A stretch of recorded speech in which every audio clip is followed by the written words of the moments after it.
अभी तक तो आए ही नहीं सभी लोग। आ गए? इतने ही हो? छोटा परिवार।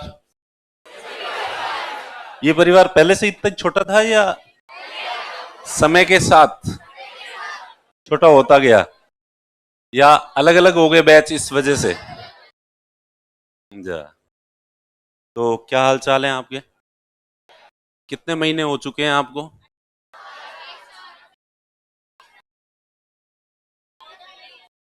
18 महीने हो चुके हैं? 14 महीने?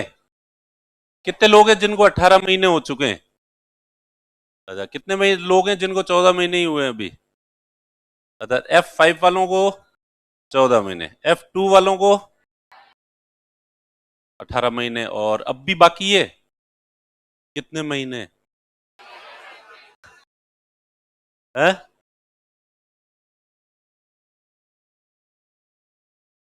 1 महीना? अच्छा, सिलेक्शन तक? अरे भगवान। सब्जेक्ट कौन कौन से बाकी हैं?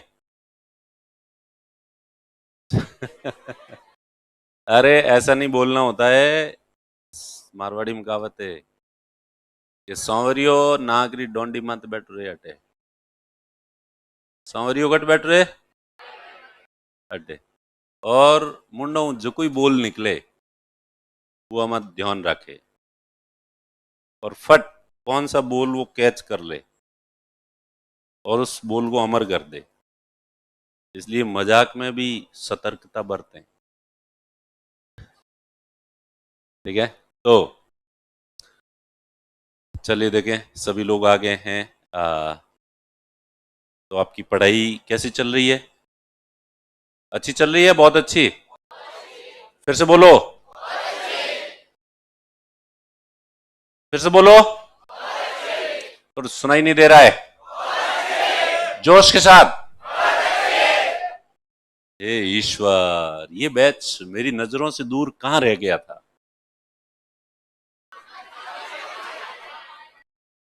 आया नहीं मैं? आप लोगों ने कभी बुलाया भी नहीं मुझे। बुलाया था? अच्छा। तो चलिए देखें। अब ये जो इससे पता चल गया कि वाकई मैं इस बैच में कम आया हूं। ठीक है, क्योंकि मैं जब भी किसी बैच में पहली बार दूसरी बार या ऐसे जाता हूं, और बच्चों से जब मैं ये पूछता हूं कि पढ़ाई कैसी चल रही है, तो स्वाभाविक है कि बच्चे आप ही की तरह जवाब देते हैं, अच्छी। मैं पूछता हूँ अच्छी या बहुत अच्छी, तो बच्चे कहते हैं बहुत अच्छी।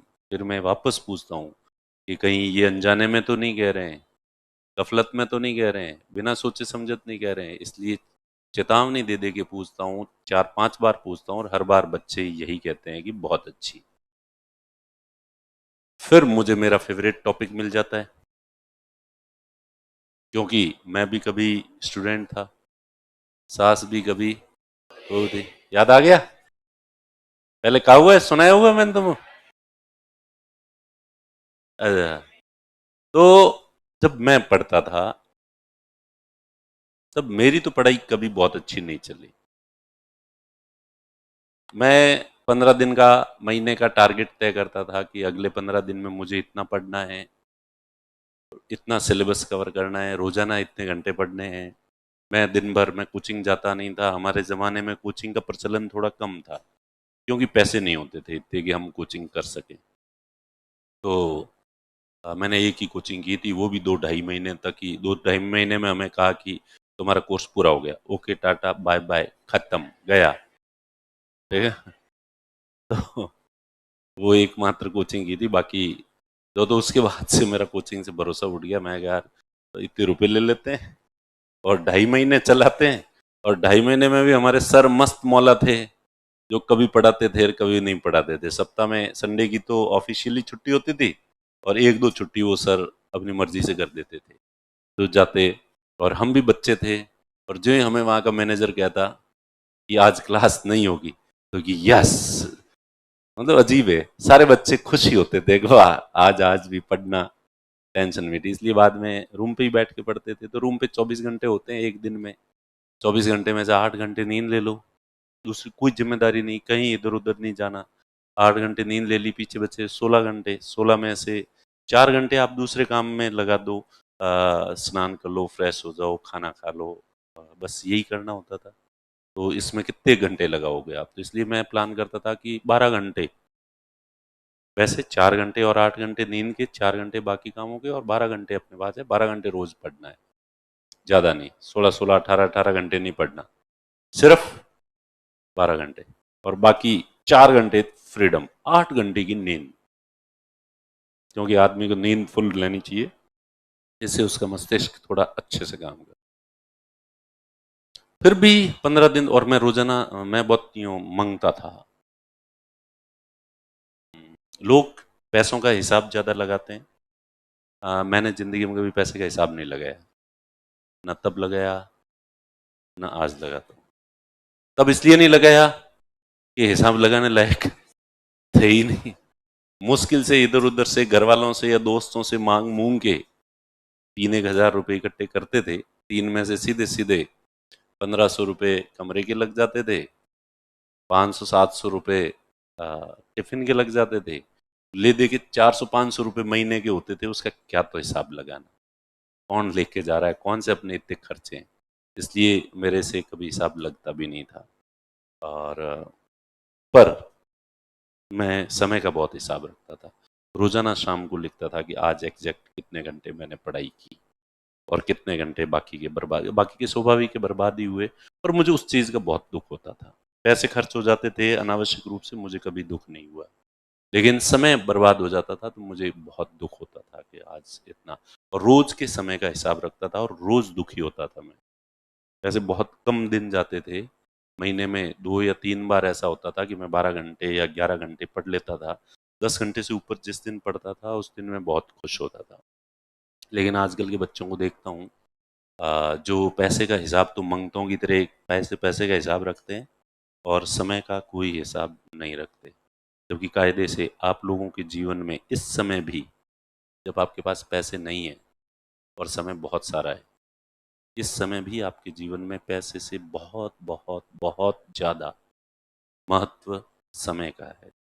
इसलिए प्लीज समय का हिसाब बहुत मंगते पड़े से करो, एक एक मिनट कहीं खर्च करो तो बहुत सोच समझ के करो, ठीक है?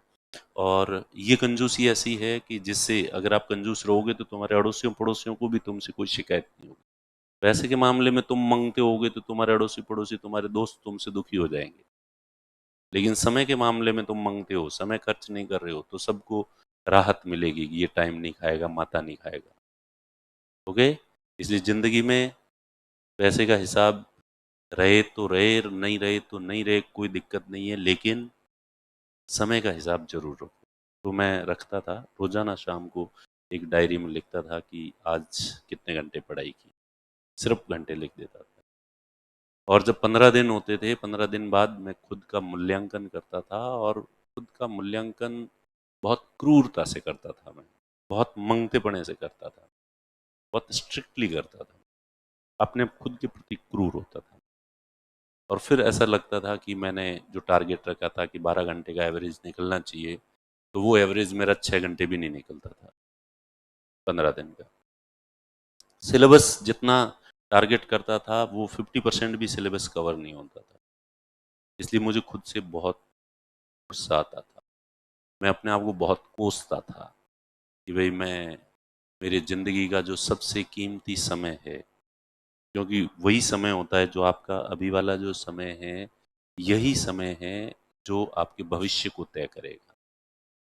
बचपन का समय इतना ज़्यादा कीमती नहीं होता है, अब की मेरी लाइफ का जो समय है वो इतना ज़्यादा कीमती नहीं है, अब मैं समय बर्बाद ही करता हूँ, उतना यूज़ नहीं करता। लेकिन उस समय का समय कीमती था, क्योंकि मैं जहाँ से आ रहा था, आप लोगों की स्थितियाँ तो बहुत बेहतर होगी, मैं जैसी इकोनॉमिक कंडीशन से, जैसे जगह से आ रहा था, वो बहुत अ, वैसी वाली थी कि मुझे किसी भी हालत में बदलाव चाहिए था। मैं उसी स्थिति में पूरे जीवन को जीने की कल्पना भी नहीं कर सकता था कि मैं जिस जगह इस समय मेरा परिवार है, वहाँ रह के मैं पूरी ज़िंदगी जी लूँगा, ऐसा मैं बर्दाश्त नहीं कर सकता था किसी कीमत पर। मुझे मेरे हालात बदलने ही थे, इतनी ज़्यादा मेरे अंदर ये जो है वो ललक थी। तो इसलिए, और वो चीज़ उसी फ़ेज़ में ही हो सकती है, बाद में नहीं, बुढ़ापे की उम्र में नहीं हो सकती और बचपन की उम्र में नहीं हो सकती। तो समय इतना कीमती है, इसलिए मैं सोचता था कि यही समय है जब मैं अपने हालातों को सुधार सकता हूँ, अपने हालातों को अच्छा कर सकता हूँ, और ये सबसे कीमती समय जाया कर रहा हूँ। घरवालों की खरी कमाई का पैसा, जो कि उनके पास ऑलरेडी बहुत कम था, जो अपनी आवश्यकताओं को सीमित करके पेट के गांठें दे दे के मुझे भेजते थे, उस पैसे को बर्बाद कर रहा हूँ। और उससे भी बड़ी चीज़ कि मैं उनकी उम्मीदों को बर्बाद कर रहा हूँ, क्योंकि उन सब ने मुझसे उम्मीद बांध रखी थी। परिवार की स्थिति इतनी अच्छी नहीं होने के बावजूद वो दिल खोल के मैं जितने पैसे मांगता था मुझे कभी मना नहीं करते थे। और ये एक अलग बात है कि मैं ज़्यादा मांगता ही नहीं था, क्योंकि मुझे पता था कि वहाँ है नहीं, देंगे कहाँ से वो। जैसे आप में से भी बहुत सारे लोगों के हालात ऐसे होंगे कि घर वाले पैसे देने के लिए तैयार है, लेकिन आपको मांगते हुए शर्म आती है कि उनके पास है ही नहीं, वो करेंगे कैसे, इंतजाम कैसे करेंगे। जो जिस तरीके से करेंगे वो तो अपने को पता है कहाँ से करेंगे, कैसे करेंगे। तो इसलिए, और फिर वो इतना क्यों कर रहे थे, क्योंकि उनको मुझसे बहुत उम्मीदें थी। तो फिर मुझे लगता था कि मैं उनकी उम्मीदों को तोड़ रहा हूँ, ये सबसे बड़ा पाप है। तो इस तरह से मैं अपने आप को कोसता, और फिर मैं नया प्रण लेता कि अब गलती हो गई एक बार, आगे से ये गलती नहीं होनी चाहिए, और अब मैं पढ़ाई करूंगा मन लगे। मैं इतना सोचता था उस जमाने में बहुत ज्यादा सोचता था। अब तो मैं कुछ भी नहीं सोचता। जितना पहले मैं मेरे भविष्य को लेके जितना सोचता था, जितना सतर्क था, जितना अनुशासित था, उसकी तुलना में आज तो मैं 2% भी नहीं हूँ। इतना ज्यादा उस समय सोचता था।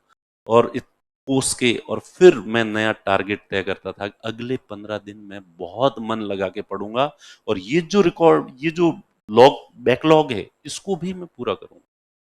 और अगली बार मैं बस एक भी शिकायत नहीं होगी, 15 दिन तक 12 घंटे से कम एक भी दिन नहीं पढ़ूंगा, और जो है वो टारगेट जितना तय किया है इससे एक्स्ट्रा पढ़ूंगा। और नया प्रण लेके फिर से बैठ जाता था पढ़ने, और ये भी कमिटमेंट करता था खुद से कि अगले 15 दिन में अगर मैं मेरा टारगेट पूरा नहीं करूं, तो फिर इसका मतलब यह है कि मैं पढ़ने के लिए बना नहीं हूं, मैं जबरदस्ती पढ़ने की कोशिश कर रहा हूं, ईश्वर ने शायद मुझे किसी दूसरे काम के लिए बनाया है। इसलिए अगली बार मैं पढ़ाई छोड़ दूंगा, घर चला जाऊंगा और कुछ नया काम करूंगा। अब घर वालों के पैसे बर्बाद नहीं करूंगा, और उनको भी कह दूंगा कि अब मुझसे ज्यादा उम्मीद रखने की कोशिश मत करो फालतू में, मैं कुछ नहीं कर सकता। ताकि जितना जल्दी उनको पता चलेगा तो ठीक रहेगा। तो इस तरह से सोच के मैं वापस पढ़ने बैठता था। फिर 15 दिन निकलते थे, वही ढाक के 3 पात, सेम वही 6 घंटे का एवरेज निकलता था, सेम वही 50% भी सिलेबस कवर नहीं होता था। फिर मैं रिपीट करता सारी बातें अपने मन के अंदर, खुद को कोसता, धिक्कारता, और पढ़ाई छोड़ने के लिए तैयार हो जाता, बोरिया बिस्तर पैक कर लेता कि अब मुझे जाना चाहिए।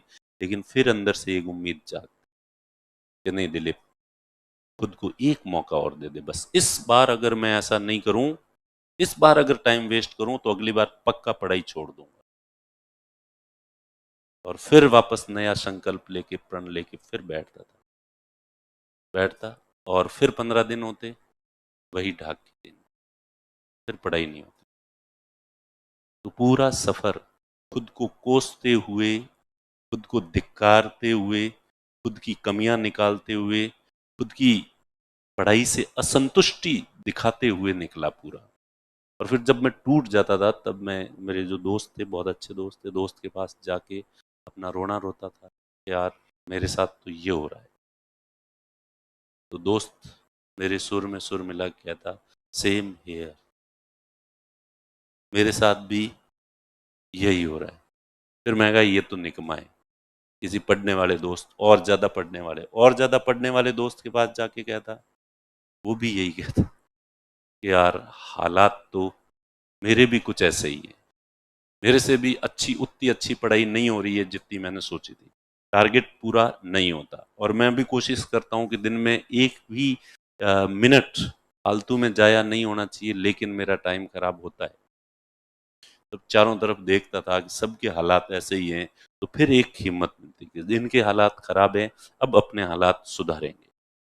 तो यूं करते करते, और मेरे जो दोस्त थे जिनके हालात बहुत खराब थे और जो कभी अपनी पढ़ाई से संतुष्ट नहीं हो पाए, उनके भी सबके सिलेक्शन हो, और जीवन में आज सब अच्छी जगह है, कामयाब है, सक्सेसफुल है। तो सामान्यतः एक स्टूडेंट की जो लाइफ होती है उसमें यही ईमानदारी पूर्वक जवाब होता है कि उसकी पढ़ाई बहुत अच्छी नहीं चल रही है। लेकिन आजकल के बच्चों को जब मैं पूछता हूँ पढ़ाई कैसी चल रही है, तब वो कहते हैं बहुत अच्छी चल रही है। तब मन में ख्याल आता है, जज साहब कौन है ये लोग, कहाँ से आते हैं, इनकी पढ़ाई इतनी अच्छी चल रही है। तो ये हीरे जो स्प्रिंग बोर्ड को मिले हैं, हमने या तो दुनिया के हालात बदल दिए, या ये क्या बोल रहे हैं इनको खुद को पता ही नहीं है, इन्होंने अपना निष्पक्ष मूल्यांकन किया ही नहीं है, इन्होंने कभी 2 मिनट निकाल के खुद के बारे में सोचा ही नहीं है कि खुद पढ़ाई कैसी चल रही है। शायद ये थोड़ी बहुत जो पढ़ाई होती है, कोचिंग आना और घर जाना, ये इसी को पढ़ाई मान रहे हैं, और यही इनको लग रहा है कि बहुत बड़ा एहसान कर रहे हैं जिंदगी पर कि ये कोचिंग आ रहे हैं और वापस जा रहे हैं। वरना दूसरे लोग तो ऐसे थे जिन्होंने फीस भी दी थी और वो कोचिंग आना ही बंद हो गए। इसलिए ये उनसे अपनी तुलना करके ये पढ़ाई हमारी बहुत अच्छी चल रही,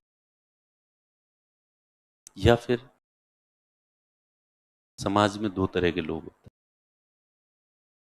एक अंबानी और अडानी जैसे लोग जो अरबों खरबों रुपए कमा लेते हैं लेकिन फिर भी संतुष्ट नहीं होते और सोचते हैं कि और पैसे कैसे कमाए जाए, और कौन से नए सेक्टर में बिजनेस शुरू किया जाए कि जिससे और दुनिया का सबसे अमीर आदमी बना जा सके, और वो संतुष्ट नहीं होते।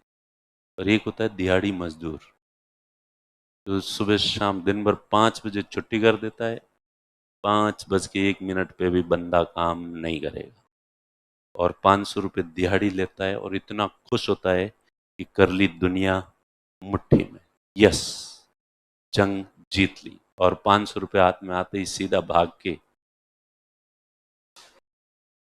दुकान पे जाता है घर का राशन पानी खरीद के।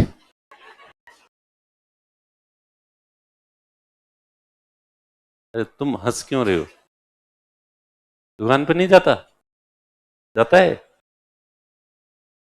अच्छा, तो स्टूडेंट लाइफ में भी दो तरह के स्टूडेंट होते हैं, एक जो बहुत पढ़ के भी खुद से असंतुष्ट होते हैं कि कुछ और अच्छा पढ़ सकते थे, कल मैं और अच्छा पढ़ने की कोशिश करूंगी या कोशिश करूंगा, और एक होते हैं कि घंटा 2 घंटे ही पढ़ लिए, तो यस आज तो अपन ने कर ली दुनिया मुट्ठी में, जंग जीत ली, और सीधे चाय की थड़ी पे। तो तुम लोग कौन से वाले हो, स्टूडेंट्स कम्युनिटी के अंबानी अडानी हो या दिहाड़ी मजदूर हो? जिस हिसाब से तुम्हारा जवाब है कि तुम संतुष्ट हो, अब मैं तुमसे पूछूं तुम्हारी पढ़ाई कैसी चल रही है?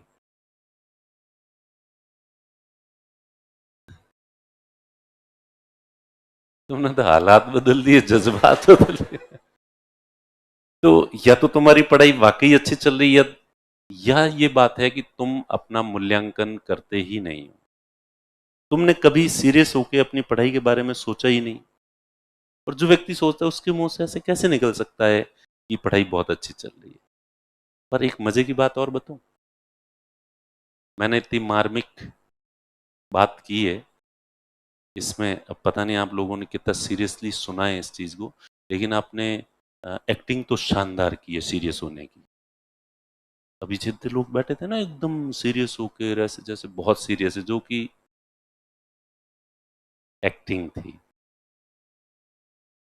तुम्हें अच्छा शोभा भी नहीं देती, अच्छा भी नहीं लगते तुम ऐसे सीरियस हुए हुए। ठीक है, तो एक्टिंग तो इतनी शानदार की है, मुझे तो ऐसा जताया है कि वैसे तुम लोग मेरी बात बहुत सीरियसली सुन रहे हो और ये बात का तुम पे असर हो रहा है। लेकिन तुम्हें पता है इस बात का तुम पे कितना असर होगा और तुम क्या सीखोगे आज की पूरी स्पीच से? तुम आज की पूरी स्पीच से सिर्फ एक बात सीखोगे कि अगली बार सर आके जब पूछे कि पढ़ाई कैसे चल रही है, तो अपने को बहुत अच्छी नहीं कहनी है। इससे ज्यादा तुम कुछ नहीं सीखो, क्योंकि मैं पहले वाले दूसरे बैचेस में गया हूं। अभी परसों तरसों ही एक बैच में गया, तो मैंने जाके पूछा क्या हाल चाल है। उन्होंने कहा बहुत अच्छे हैं। मैं कहा अच्छे या बहुत अच्छे? तो बहुत अच्छे हैं। फिर पूछा 2 बार 3 बार 4 बार, जैसे कि मेरी आदत है, ताकि मैं सामने वाले को ये नहीं स्वीकार करने देता बाद में कि वो तो एक बार निकल गया था मुंह से।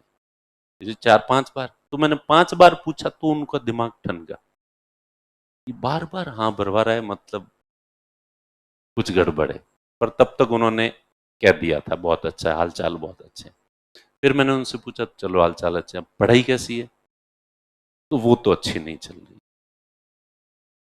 फिर मैंने उनसे कहा, मैं कहा अच्छा, पिछली पूरे भाषण का मतलब एक ही चीज सीखी कि सर अगर पढ़ाई का पूछे तो बहुत अच्छा नहीं बोलना है, वरना अगली बार मैं आऊंगा और जब तुमसे हालचाल पूछूंगा तो स्वाभाविक रूप से तुम हालचाल के बारे में सतर्क नहीं हो, इसलिए कह दोगे। तो मैंने उन्हें कहा कि एक स्टूडेंट के हालचाल का क्या मतलब है? पढ़ाई। एक स्टूडेंट की पढ़ाई अच्छी चल रही है मतलब उसके हालचाल अच्छे हैं। एक बिजनेसमैन का बिजनेस अच्छा चल रहा है, उसके हालचाल अच्छे हैं। एक 80 साल के आदमी का स्वास्थ्य अच्छा है तो उसके हालचाल अच्छे हैं। आप घर जाते हो, दादा दादी से मिलते हो, तो सबसे पहला सवाल उनसे क्या होता है? स्वास्थ्य, तबीयत कैसी है? क्योंकि अब वो कोई बिजनेस तो कर नहीं रहे हैं और उनसे कोई लेन देन नहीं, इसलिए उनकी तबीयत सही है तो हालचाल अच्छे हैं। तुमसे, तुम घर जाते हो या घर वाले तुम्हें फोन करते हैं तो पहला सवाल क्या पूछते हैं? पढ़ाई कैसे चली? हाँ, कुछ मम्मियां होती है जो बहुत चिंता करती है गर्ल्स की, बेटा खाना खाया कि नहीं खाया। सबसे पहला सवाल, अरे खा लेगी खाना। अरे खाना खाया कि नहीं खाया? अच्छा खा लिया खाना, ठीक है। या मम्मियों को जरूर लगता है कि बेटा हमको तुम थाको गुणा रहे। ठीक है, मम्मियों को हमेशा यही लगता है कि वो चूंकि खाना बना के नहीं खिला रही है तो इसका मतलब दुनिया में और कोई उसको खाना खिला ही नहीं सकता, उसको कभी खाना मिल ही नहीं सकता, और वो कभी उसका स्वास्थ्य अच्छा हो ही नहीं सकता। ये पूरा कॉन्फिडेंस होता है। मैं 4 किलो वजन बढ़ा है मेरा, मैं घर जाता हूँ स्टूडेंट लाइफ में, मुझे टेंशन है कि मेरा 4 किलो वजन बढ़ गया है, और घर जाओ और मम्मी हमके थाको गुणा, मारवाड़ी में थाको गुणो मतलब दुबला हुआ। थकान, थाको मतलब वो थकान वाला थकान नहीं है, पतला हो गया। अरे पतला नहीं हुआ हूँ, मोटा हुआ हूँ ज्यादा, मैं दुखी हूँ इस चीज से। लेकिन मम्मियों को यही लगता है कि चलो ठीक है, वो एक अलग चीज है। अदरवाइज स्टूडेंट्स का हालचाल अच्छा मतलब, तो ताकि आगे से मैं आके पूछूं, अगर अगली बार क्वेश्चन चेंज कर दूंगा, मैं पढ़ाई नहीं पूछूंगा, मैं हालचाल पूछूंगा। तो इसलिए उसके लिए भी तुम लोग तैयार रहना, ठीक है? और किसी नए तरीके से पूछूंगा मैं, तो तुम सिर्फ इतना रट के रहोगे कि सर पढ़ाई कैसी पूछे तो कहना है कि अच्छी नहीं चल रही है, हालचाल कैसे हैं पूछे तो भी कहना है कि अच्छा नहीं है। ठीक है, नहीं, मैं और किसी स्टाइल से पूछ सकता हूँ।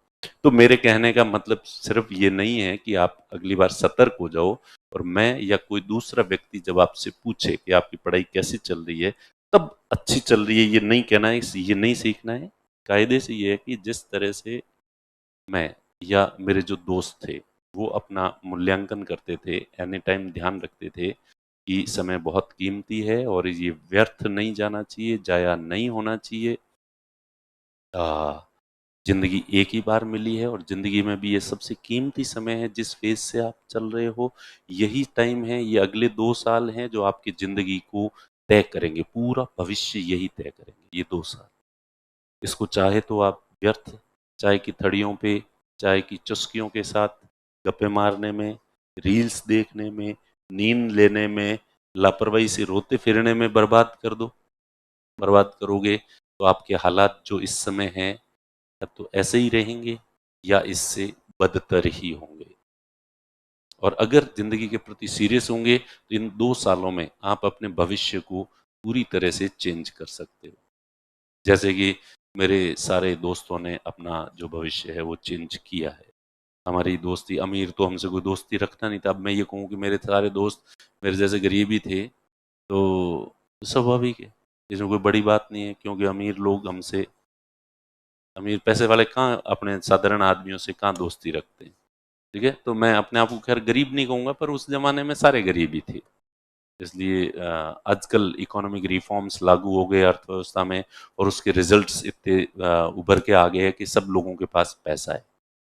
ठीक है, अभी स्थिति इतनी खराब किसी की भी नहीं है, कम से कम यहाँ बैठे व्यक्ति की तो किसी की नहीं, जितनी 90 के दशक में सबकी होती थी।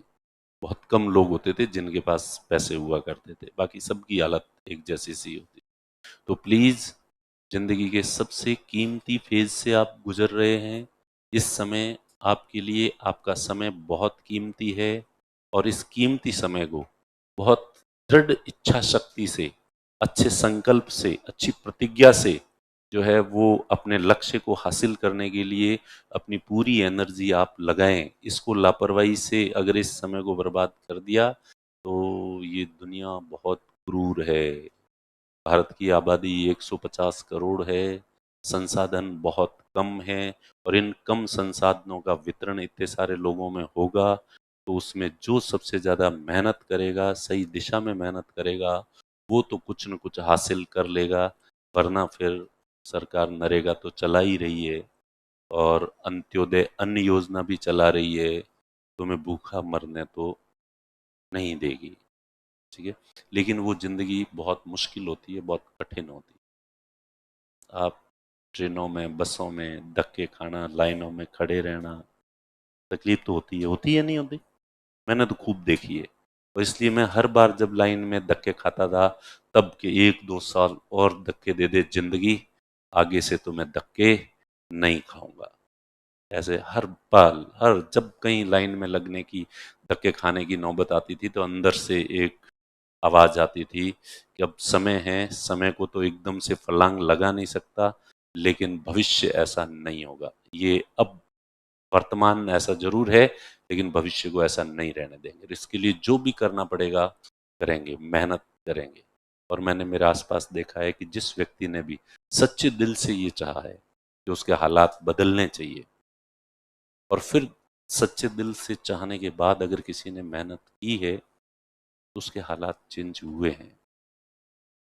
और पता नहीं ये बहुत बड़ी बात होगी, वरना मैं यूँ छोटा था, मैं 9th में 10th में जब पढ़ता था, तब भी मैं मेरे गांव में लोगों को देखता था, जो जो लोग उस जमाने के हिसाब से जो थोड़े बहुत सक्सेसफुल होते थे। गांव में, गांव होता है, छोटी सी कम्युनिटी होती है, उसमें बहुत कम लोग होते हैं, उनमें से भी 2-4-6 लोग ऐसे होते हैं जो कंपेरेटिवली थोड़े ठीक होते हैं। तो मैंने ऑब्जर्व, उस जमाने में भी मैं यूँ थोड़ा थोड़ा ऑब्जर्व करता था कि यार ये व्यक्ति है, इनकी स्थिति ठीक है, इनके घर पे मोटरसाइकिल भी है, इनके ये हटके ये अलग तरह का काम भी करते हैं, और दूसरा ये आदमी इतना गरीब है तो ये इतना गरीब क्यों है, ये इतना गरीब क्यों नहीं है। तो मैं उनके व्यवहार को, मैं उनके प्रयासों को ये नोटिस करता था ईमानदारी से, जो आप भी करते होंगे। आजकल तो करने का टाइम नहीं मिलता, आदमी फोन में इतना डूबा रहता है कि उसको अपने आसपास के लोगों को ऑब्जर्व करने का इतना समय मिलता नहीं है। लेकिन हमारे ज़माने में आसपास के लोगों को, आसपास की चीज़ों को, आसपास की घटनाओं को ऑब्जर्व करने के लिए टाइम ही टाइम था, और इनको ऑब्जर्व करने के अलावा दूसरा कोई काम ही नहीं था। तो वो उस समय तो बचपन से ये मेरी धारणा बनी थी उस समय कि वास्तव में जो व्यक्ति थोड़ा सा हट के काम करता है, कोशिश करता है, मेहनत करता है और सफल होने के लिए प्रयास करता है, तो वो सफल होता है। ऐसा विश्वास मेरा बैठा था। हालांकि उस समय की सफलता, मैंने कोई आईएएस आरएएस के बारे में नहीं सोचा था, मैंने अंबानी अडानी जैसे लोगों को नहीं देखा था, वो नहीं देखा था, पर गांव में जो छोटे मोटे, जो जिनके घर में बाइक थी, बाइक होना बहुत बड़ी बात थी हमारे ज़माने में, किसी घर में ट्रैक्टर था या ऐसी कुछ चीज़ थी, और किसी थोड़ा सा चलता फिरता आदमी था गांव में, तो मैं उसकी बात कर रहा हूँ। तो वो उसकी वो सफलता भी मुझे बहुत प्रभावित करती थी, और वो भी कंक्लूजन इस पे कि इन्होंने, और मैंने देखा कि भाई गांव में सबकी स्थिति एक जैसी सी होती थी, फिर इनकी थोड़ी ठीक है क्योंकि इस व्यक्ति ने मेहनत की है। क्योंकि हमारे गांव में कोई पूछता नहीं, पैसे वाला कोई था ही नहीं, सब के हालात एक जैसे से होते थे। उस जमाने में सबके कच्चे मकान होते थे। हमारे गांव में पक्के मकान के नाम पे एक सरकारी स्कूल के 4 कमरे बने हुए थे। इसके अलावा पक्का कुछ ये रामदेवरा बना हुआ था, जो या छोटे से मंदिर कोई बने हुए थे बाटे के, तो वो बने हुए थे। उसके अलावा पक्के के नाम पे हमारे गांव में कुछ नहीं, सबके कच्चे मकान थे। सब फटे पुराने कपड़े पहनते थे, सब बाजरी का सोगरा कड़ी खाना खाते थे, ठीक है। और किसी के घर में बाइक फोर व्हीलर तो बहुत दूर की बात है, ट्रैक्टर बहुत दूर की बात है, मोटरसाइकिल भी एक आधी थी गांव में, किसी एक दो लोगों के पास थी, बाकी किसी के पास नहीं। तो ऐसे बस सबके ऐसे ही होते थे। मुझे लगता है मेरे आसपास के बाकी गांवों के भी हालात यही थे। ये तो ठीक है तुम इस जनरेशन में जन्मे हो। अब मेरे गांव में क्या हालात अलग है। अब मेरे गांव में हर घर में दो दो तीन तीन बाइक है, हर घर में तीन तीन चार चार मोबाइल है। हमारे गांव में 100 से अधिक ट्रैक्टर होंगे, और फोर व्हीलर भी 40-50 तो होंगे ही होंगे सभी लोगों के पास। तो अब तो स्थितियां अलग है, इसलिए डे बाय डे चीज़ें बहुत इम्प्रूव हुई है।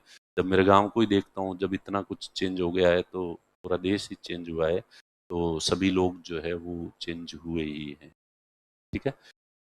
तो प्लीज़ आप जिस फेज़ में हो, उस फेज़ में आपके पास एक मौका है कि आप अपने भविष्य को बदल सकते हो। ये आप पे ही डिपेंड करता है। आप सच्चे दिल से चाहोगे, ईमानदारी से मेहनत करोगे, तो निश्चित रूप से भविष्य बदलता है। कमी सिर्फ इस बात की है कि लोगों के अंदर अपने भविष्य को बदलने की इच्छा शक्ति है ही नहीं, इच्छा ही नहीं है। लोग आलसी हैं कि ठीक है यार, जैसा है चल रहा है। उनका खुद के ऊपर इतना कंट्रोल नहीं है, खुद को इतना अनुशासित रखते नहीं है। ये सच्चाई है। इसलिए कोई भी व्यक्ति जिस जगह पे है, उसके लिए वो खुद ही जिम्मेदार है। भले ही अच्छी जगह है, तो उसके लिए भी वो खुद जिम्मेदार है, उसका श्रेय उस आदमी को मिलना चाहिए। और जो व्यक्ति जिंदगी में सफल नहीं है, बुरे हालातों से गुजर रहा है, तो इसका मतलब उसके लिए भी वो खुद ही जिम्मेदार है। ये फैक्ट है। और इसके लिए आपको खुद को सतर्क करना। अब इस चीज़ की ज़रूरत नहीं पड़नी चाहिए कि मैं आके पूछूं और फिर तुम सोचो कि मेरी पढ़ाई कैसे चल रही है, और फिर भी नहीं सोचो और मैं तुम्हें याद दिलाऊं कि तुम सोच ही नहीं रहे हो कि तुम्हारी पढ़ाई कैसे चल रही है। तब तुम सोचते हो कि हाँ यार मेरी पढ़ाई कैसे चल रही है। मैंने मेरे अनुभव बताए, और मैंने कहा कि कोई भी स्टूडेंट अपनी पढ़ाई से संतुष्ट कैसे हो सकता है, क्योंकि स्टूडेंट में जितना सामर्थ्य होता है, जितनी स्ट्रेंथ होती है, आज दिन तक ऐसा कोई स्टूडेंट नहीं हुआ जिसने अपनी पूरी स्ट्रेंथ या सामर्थ्य का प्रयोग किया हो 100% अपनी पढ़ाई के लिए। कोई स्टूडेंट अपनी स्टडी से संतुष्ट हो ही नहीं सकता। इतनी अच्छी पढ़ाई कोई कर ही नहीं सकता, तो फिर आप कैसे कर सकते हो। इसलिए स्वाभाविक है कि आपकी पढ़ाई ऐसे आप भी नहीं कर सकते, लेकिन आप इस पे सोच ही नहीं रहे हो, आप सीरियस हो ही नहीं अपनी लाइफ को लेके। तो प्लीज जीवन में गंभीर होने की कोशिश करें। ये आपका जीवन है, बड़े सपने देखें, बड़ा बनने की कोशिश करें, और उसके लिए हर संभव कोशिश करें। करनी चाहिए या नहीं करनी चाहिए। और फिर बाद में जब सफल होते हैं तो बहुत अच्छा लगता है। तुम भी थोड़े बहुत सफल होने के बाद आलसी हो जाना, पर अभी से आलसी ना हो। ठीक है। चलिए खैर ठीक है। मारवाड़ी में कहावत है, अकल ये उपजे दिदा लागे डोम। अकल जो है, ये जो मैं जितनी भी अकल की बातें कर रही हूँ, ये से अंदर ही उपजती है। बाहर से कोई उपदेश दे के किसी के अंदर उत्पन्न नहीं कर सकता। और फिर भी तुम कहोगे तो फिर आप इतनी देर से कोशिश क्यों कर रहे हो। क्यों? क्योंकि तुमने मुझे फीस दी है, इसलिए हमारा फर्ज है, ताकि हम ईश्वर को वापस जवाब दे सकें। देखो इन्होंने फीस दी, हमने हमारा कर्तव्य पूरी तरह से निभाया, अब अगले वालों ने माना या नहीं माना। और दूसरी चीज है, मारवाड़ी में एक और कहावत है, मारी बड़ौमण फड़ा हुदी हत्याले। मारी बड़ौमण फड़ा हुदी हत्याले। लड़की की जब शादी होती है, तब उसकी मम्मी उसको नसीहतें देती है। जब वो ससुराल जा रही होती है, तो मम्मी समझाती है उसको, बेटा ससुराल में इस चीज़ का ध्यान रखना, इस चीज़ का ध्यान रखना, ये मत करना, ये करना, ये मत करना, ये करना। लेकिन वो पड़ो पड़ा कहते हैं, वो जो मेन गेट नहीं है, लकड़ी का बना हुआ ऐसे जो है, उसको फड़ा बोलते हैं। घर के मेन गेट तक वो जब जाती है वहीं तक उसकी नसीहतें काम आती है। आगे तो लड़की खुद खुद के हिसाब से ही ससुराल वालों को कंट्रोल करती है और अपनी उंगलियों पे नचाती है और मम्मी कहती है मम्मी टेंशन मत लो। तो हर आदमी जब बैट्समैन बैटिंग करने के लिए जाता है तो बाहर बैठे हुए लोग उसे कोच और कप्तान समझाते हैं ऐसे बैटिंग करना, ऐसे करना, वैसे करना। वो कहता है हो टेंशन मत लो, और आगे जाके वो वैसे ही करता है जैसे उसको करना होता है। तो तुम लोग भी वही हो। मैं भले कितनी नसीहतें दे दूं, कितने ही उपदेश दे दूं, करना तो वही है जो तुम्हें करना है। और मेरी ये नसीहतें वहीं तक आपके साथ चलेगी, मेन गेट तक। और उसके बाद तो तुम कल की तुम्हारी जो शाम थी और आज की जो सुबह थी, मैं दावे के साथ कहता हूं कि आज की शाम भी तुम्हारी बिल्कुल वैसी ही होगी और कल की सुबह भी वैसी ही होगी। मेरे इन उपदेशों का तुम पे कोई असर नहीं पड़ने, ठीक है? क्योंकि ईश्वर ने तुम्हें जैसी प्रवृत्ति दी है उसी प्रवृत्ति से तुम चलोगे। तुम में से एक या दो स्टूडेंट ऐसे होंगे जिन पे इस बात का असर पड़ेगा। अब वो एक दो कौन होते हैं? और वो उन पे मेरे कहने से नहीं, वो कहीं और से भी सीख रहे होंगे, सीखते आए होंगे और अभी भी सीख रहे हैं, और आगे भी वो इधर उधर से ऐसी चीजें सीखते हैं और धीरे धीरे अपने जीवन को जो है वो इम्प्रूव करते जाते हैं। और शायद मैं उन एक दो लोगों के लिए ये गला तोड़ रहा हूं। तो प्लीज, एक तो ये हो गया। दूसरा, पढ़ने का तरीका पिछले बार बताया था मैंने या नहीं बताया था? सुबह उठते ही 5 मिनट ही सही, 15 मिनट पलंग से नीचे पैर नहीं रखना है, और कल परसों क्या पढ़ा था उन चीजों को रिकॉल करना है। चिंतन बताया था मैंने ये। और क्या बताया था? शाम को खाना खाने के बाद आधा घंटा या 1 घंटा वॉक करना है, और उसमें कल क्या पढ़ा था, परसों क्या पढ़ा था, पिछले 10 दिन में क्या पढ़ा था, उन बातों को रिकॉल कर। तो जैसा कि मैंने कहा, आज की बातें तुम पे कितना असर होगा, तो पुरानी बातों का भी तुम पे कोई असर नहीं हुआ होगा और तुम वैसे ही पढ़ रहे होंगे। है आप में से ऐसा कोई जो सुबह उठते ही 5-10 मिनट, 5 मिनट ही सही, पुरानी चीजों को रिकॉल करके ही पलंग से नीचे पैर रखता है? एक। अच्छा, बाकी लोग देख रहे, ये ऐसा कौन है? ऐसा कैसे हो सकता है? ये करना थोड़ा ही था, ये तो केवल सुनना था। नहीं करते तुम लोग? शाम को खाना खाने के बाद वॉक करना, टहलना, चहलकदमी करना और पुरानी पढ़ी हुई बात को रिकॉल करना, कोई करता है? राम किसी को मारे नहीं, नहीं हत्यारा राम, अपने आप मर जावसी, कर कर खोटा काम। हे ईश्वर, इन बच्चों को माफ मत करना, क्योंकि ये जानते हैं कि ये क्या कर रहे हैं। तो तुम लोग क्यों नहीं करते हो? यही पढ़ने का तरीका होता है, दूसरा कोई तरीका नहीं होता है। पढ़ते समय लिख लिख के पढ़ने के लिए कहा था मैंने, लिख लिख के पढ़ते हो। इस बार तो 40 पन्ने, क्वांटिटी नहीं होनी चाहिए, क्वालिटी होनी चाहिए। 40 पन्ने नहीं पढ़ने हैं, 40 पन्ने पढ़े और आपको याद कुछ नहीं है, जबकि सिर्फ 4 पन्ने पढ़े हो और चारों पन्ने ऐसे याद होने चाहिए कि उस पन्ने में से एक भी चीज ऐसी नहीं हो जो इधर उधर हो जाए। पढ़ने का तरीका ये होता है। एक पैराग्राफ लिया, फिर से लिख लिख के, लिखना क्या है? सबसे पहले अंडरलाइन करनी।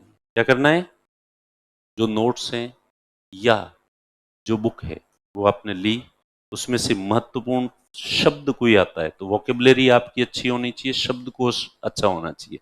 इसलिए कई शब्द आप पढ़ते हो, उसका मतलब आपको समझ में आ जाता है, लेकिन वो शब्द आपकी भाषा का पार्ट है या नहीं है। बोलते समय वो शब्द नेचुरली आपकी जबान पे जरूरत पड़ने पे आता है या नहीं आता है, ये बहुत जरूरी है। इसलिए कोई भी नया शब्द मिलता है, अच्छा शब्द मिलता है, उसको जो है उसके ऊपर गोला लगाना है, उसको 10 बार लिखना, ताकि वो अपनी भाषा का हिस्सा बन सकते हैं।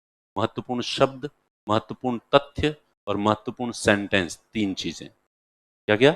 महत्वपूर्ण शब्द, महत्वपूर्ण तथ्य, कोई आंकड़ा वगैरह कुछ भी है तो कोई योजना का नाम है, स्कीम का नाम है वगैरह हो गया, और कोई महत्वपूर्ण सेंटेंस, तीनों को अंडरलाइन करो, गोले बनाओ, स्टार लगाओ।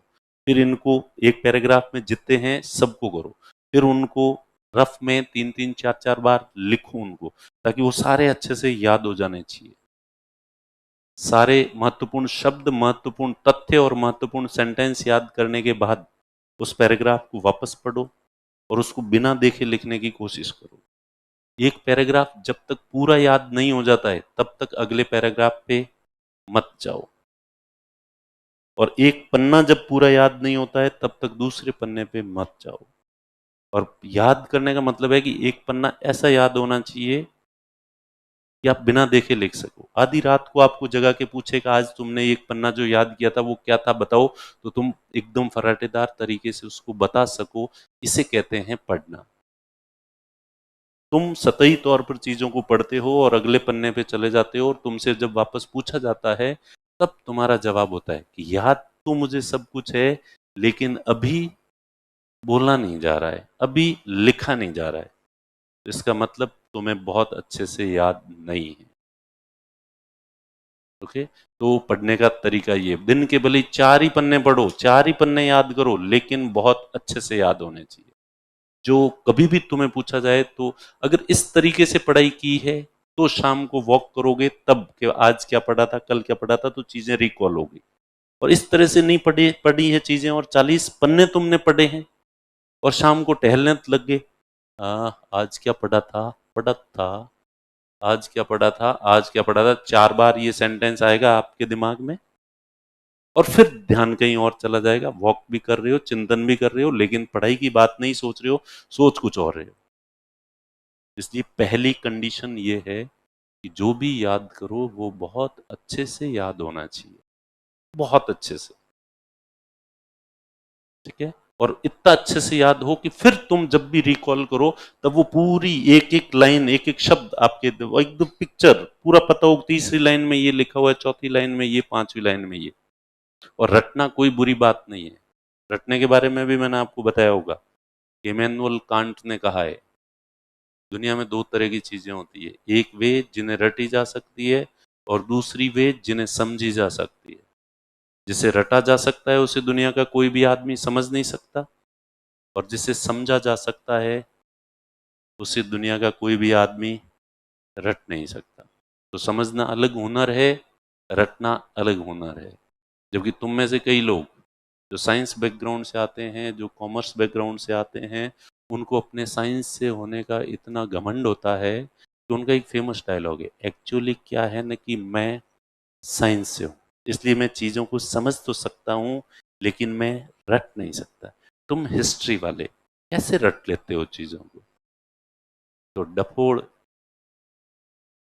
तू नहीं रट सकता, तो इसका हमें बहुत दुख है, और थोड़ा बहुत इसका दुख तुझे खुद को भी होना चाहिए।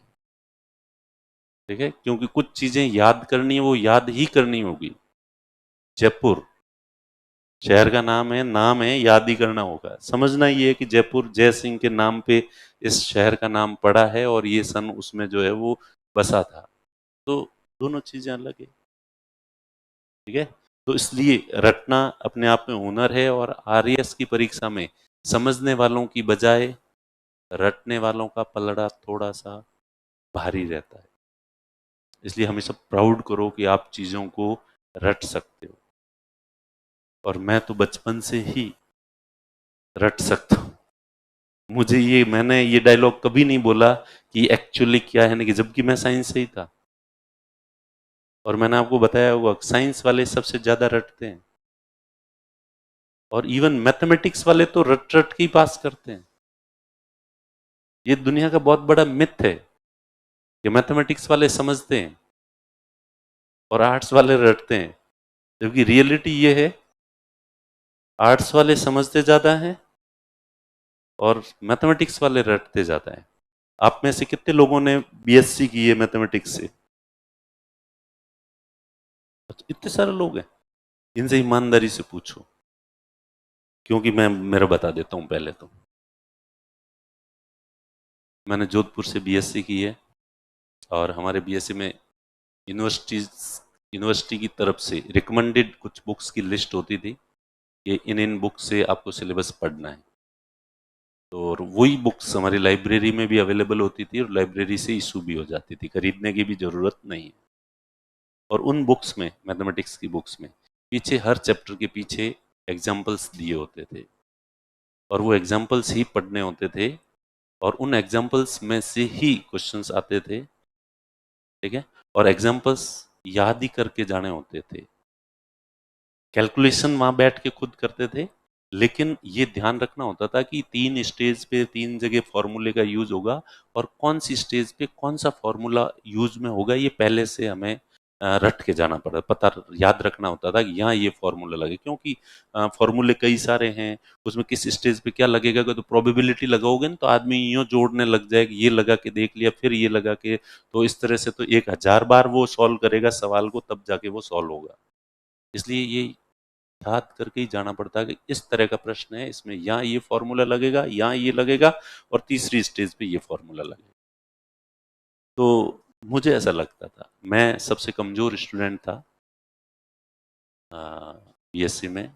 मेरे 50% आते थे, और बाकी लोगों के 80-80% आते थे। तो मुझे लगा पहले कि मैं ही हूं जो रट के जाता हूं, बाकी वाले शायद समझ के जाते होंगे। फिर एक बार ऐसा हुआ कि जो क्वेश्चन पेपर आया, उसमें जो हमारी रिकमेंडेड जो बुक्स थी, उनमें जो पीछे एग्जांपल्स दे रखे थे, उनमें से एक भी सवाल नहीं।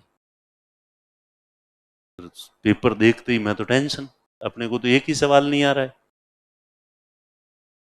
और मुझे लगा अब वो जो समझदार हैं, जो मैथ्स को समझ समझ के करते हैं, आज उनका दिन है, आज वो तो पूरा कर ही देंगे।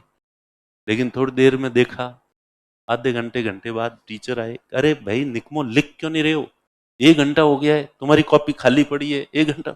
ए ले, दिल, घर घर आडा काला है। समझा की कहावत? अरे ये तो बहुत नॉर्मल सी। घर घर कौए काले, कौए सब जगह काले ही होते हैं। घर, कौए को मारवाड़ी में आडा कहते हैं। ठीक है, घर घर आडा काला है। तो यानी सबके हालात एक जैसे सही हैं। और पता चला, फिर हम जाने और हमारा काम जाने, किसी को भी, पूरी क्लास को, एक को भी एक भी सवाल नहीं आ रहा था, और किसी ने किए भी नहीं। फिर भी हमने कॉपी तो भरी। टीचर्स ने वैसे आके कहा हमारे, यार खाली छोड़ोगे तो एग्जामिनर नंबर कहाँ देगा, कुछ ही लिख दो तुम्हें जो याद है, जो एग्जाम्पल याद करके वही लिख दो भले ही। सवाल भले ये है, जवाब तुम कुछ ही लिख दो, कॉपी भरी हुई होनी चाहिए। फिर भला हो हमारे सेठी सर का, सर थे, उनके पास ही कॉपी आई, और मेरे भी पहली बार 70 में से 65 नंबर आए, जिंदगी में सबसे ज्यादा। अब वो उनको भी फर्ज बनता है कि अब जब पूरी क्लास को तो फेल कैसे करोगे, इसका मतलब तुमने पढ़ाया क्या बच्चों को। ठीक है, अरे ये ऑनलाइन और है, किसी ने रिकॉर्ड कर दिया तो वैसे ऐसी बातें बाहर थोड़ी जाएगी।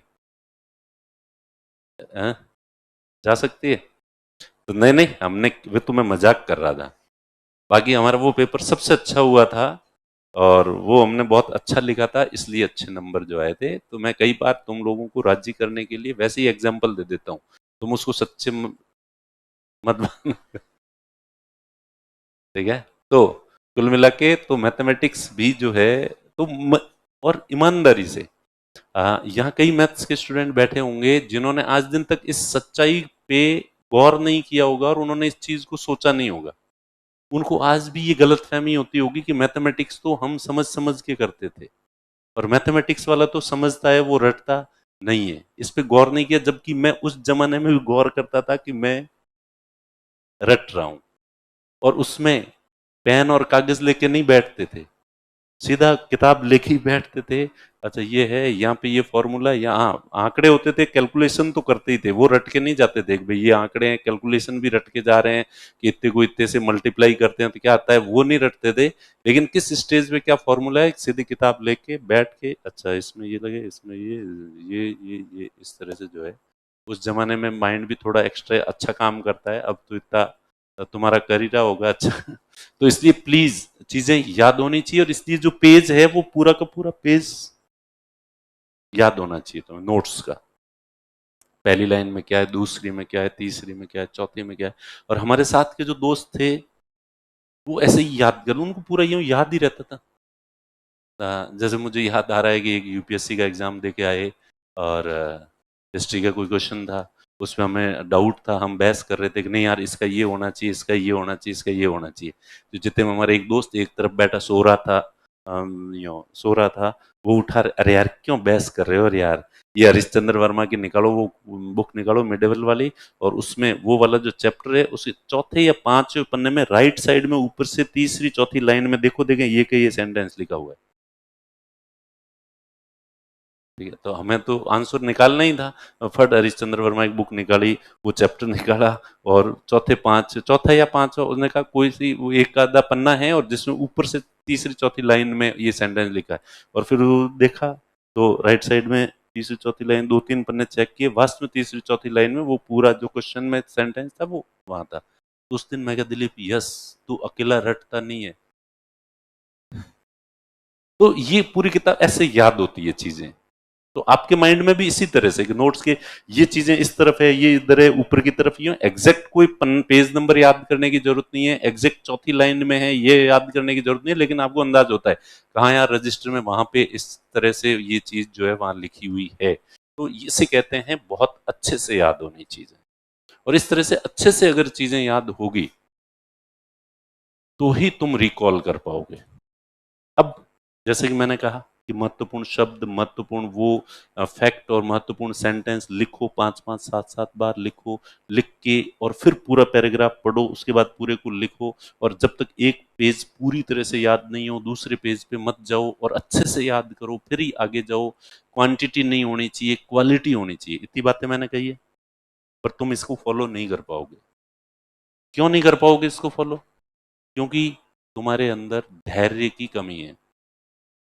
और जो तुम इस प्रोसेस को फॉलो करोगे, याद तो बहुत अच्छे से होगा, लेकिन बहुत कम कंटेंट याद होगा, और तुम्हारे अंदर का जो अधैर्य है वो आएगा और तुम्हें डिस्टर्ब करेगा। इस तरीके से पढ़ेगा तो सिलेबस कब पूरा होगा, और वो तुम्हें पढ़ने नहीं देगा, और फिर तुम्हें जल्दबाजी कराएगा, और जल्दबाजी से तुम्हें कुछ भी याद नहीं होगा। दो तरह के लोग होते हैं, एक जिनकी बुद्धि बहुत तेज होती है, एक जिनकी बुद्धि थोड़ी कम तेज होती है। जिनकी बुद्धि तेज होती है बचपन से वो किसी चीज को पढ़ते हैं फटाक से याद हो जाती है, इसलिए उनको धैर्य रखने की जरूरत ही नहीं पड़ती बचपन से ही। इसलिए उनमें धैर्य का गुण कभी विकसित ही नहीं हो पाता। एक दूसरे बच्चे होते हैं जिनकी बुद्धि थोड़ी आराम से काम करती है। ठीक है, उनको कोई भी चीज पढ़ते ही समझ में नहीं आती, पढ़ते ही याद नहीं होती, इसलिए उनको 3 4 5 बार पढ़ना पड़ता है, तब जाके उनको कोई चीज याद होती है। इसलिए ऐसे लोगों में बचपन से ही धैर्य आ जाता है, क्योंकि धैर्य रखने के अलावा उनके पास ऑप्शन ही नहीं है, चॉइस ही नहीं है, क्योंकि फटाक से तो उनको समझ में आ ही नहीं रहा है।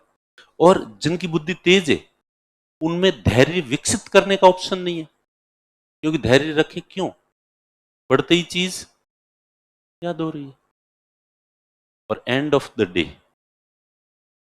जीवन में सफल वह व्यक्ति नहीं होगा जिसकी बुद्धि तेज है, बल्कि वह व्यक्ति सफल होगा जिसमें धैर्य बहुत ज्यादा है। ये आप अपने आसपास देख लेना, जितने भी बड़ी जगहों पे बड़े लोग जितने बैठे हैं, इन्होंने अपने जीवन में हमेशा धैर्य को महत्व दिया है। वो बुद्धि से इतने तेज नहीं है, और बुद्धि से बहुत तेज है वो धैर्य वालों की सेवा करते हैं। तो इसलिए ईश्वर से जब भी प्रेयर करो तो ये मत मांगना कि हे ईश्वर मुझे तीक्ष्ण बुद्धि देना, शार्प माइंड देना, नहीं। ईश्वर मुझे धैर्य रखने की क्षमता देना। तुम लोगों ने तो एथिक्स तो पढ़ ली होगी, पढ़ ली। पहले एथिक्स में ये माना जाता था कि जिनका आईक्यू, इंटेलिजेंट कोशिएंट ज्यादा होता है, अच्छा होता है, वो व्यक्ति सफल होता है। ठीक है।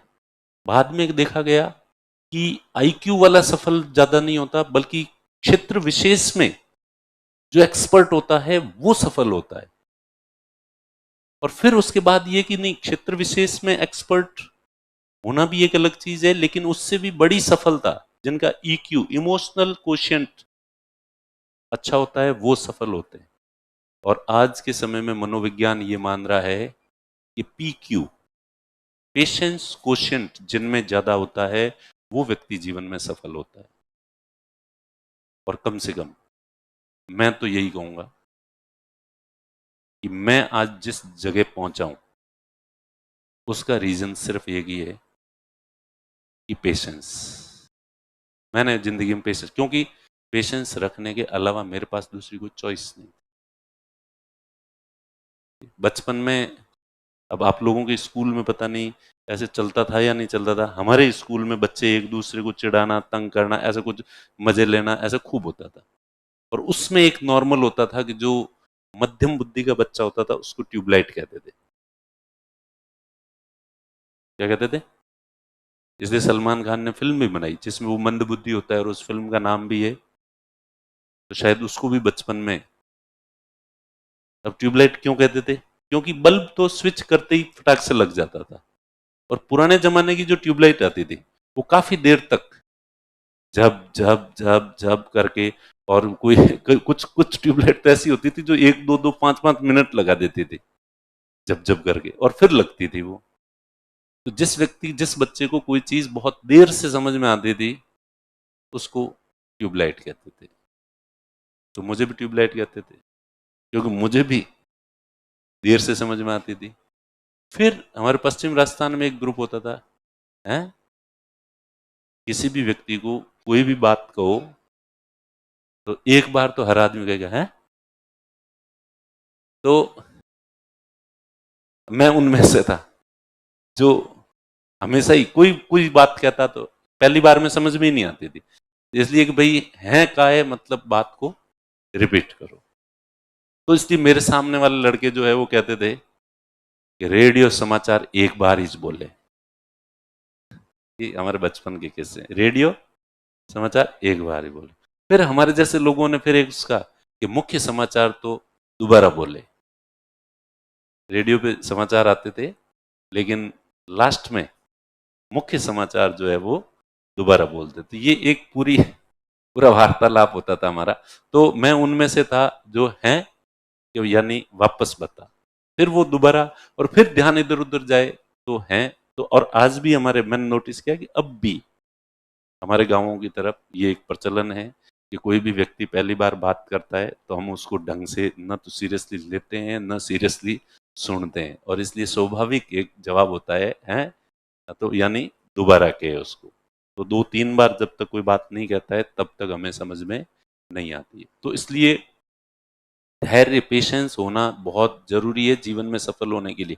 और इसकी सबसे पहली परीक्षा जब तुम इस तरीके से पढ़ाई करोगे, लिख लिख के पढ़ाई करोगे, और तुमने देखा कि 2 घंटे 3 घंटे बैठ के पढ़े और एक या दो पन्ने ही तुम्हें याद हुए, तो इससे तुम्हारे अंदर का जो अधैर्य है कि नहीं नहीं नहीं ऐसे थोड़ी होगा, ऐसे थोड़ी होगा, तो कीड़ियां चढ़वा डूबोगे, पैरों में क्या चढ़ने लगेगी?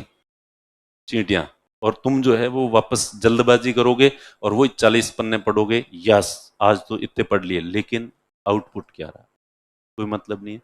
कम पढ़ो लेकिन अच्छे से पढ़ो। तो क्वांटिटी नहीं होनी चाहिए, क्वालिटी होनी चाहिए। पर पता नहीं, मुझे लग रहा है तुम लोगों ने फीस दी है इसलिए बोलना तो, मेहनत तो पूरी करनी पड़ेगी। असर पता नहीं, मुझे लग रहा है असर तुम पे कुछ नहीं होगा, वरना और ये मैं फिर कहता हूं कि धैर्य की परीक्षा, जैसे हमारे जो मुख्यमंत्री जी हैं कब से राजनीति कर रहे हैं, क्या रखा जीवन में उन्होंने? केवल धैर्य ही रखा, संगठन का ही काम किया। इतने सालों से मांग रहे हैं कि एमएलए की टिकट दे दो, एमएलए की टिकट दे दो। इतने सालों से कभी एमएलए की टिकट भी नहीं दी, और किस्मत ने ठीक है छप्पर फाड़ के देता ऊपर वालों, सीधा क्या बना दिया, सीएम बना दिया। तो धैर्य की जो है वो आप और कहीं दूर जाने की जरूरत ही नहीं है। ठीक है, तो पेशेंस जो है, अब मेरे साथ ऐसे ऐसे इंटेलिजेंट लोग थे जिनका आईक्यू बहुत तेज था, शार्प बुद्धि थी, फटाफट चीजें पढ़ लेते थे, कर लेते थे, लेकिन उन्होंने उनमें धैर्य नहीं था। उन्होंने इतना जीवन में आगे बढ़ने के बारे में इसलिए सोचा भी नहीं कि अपने को बहुत आगे बढ़ना है, बड़ा लक्ष्य रखना है, टारगेट रखना है। उन्होंने रखे भी नहीं बड़े लक्ष्य।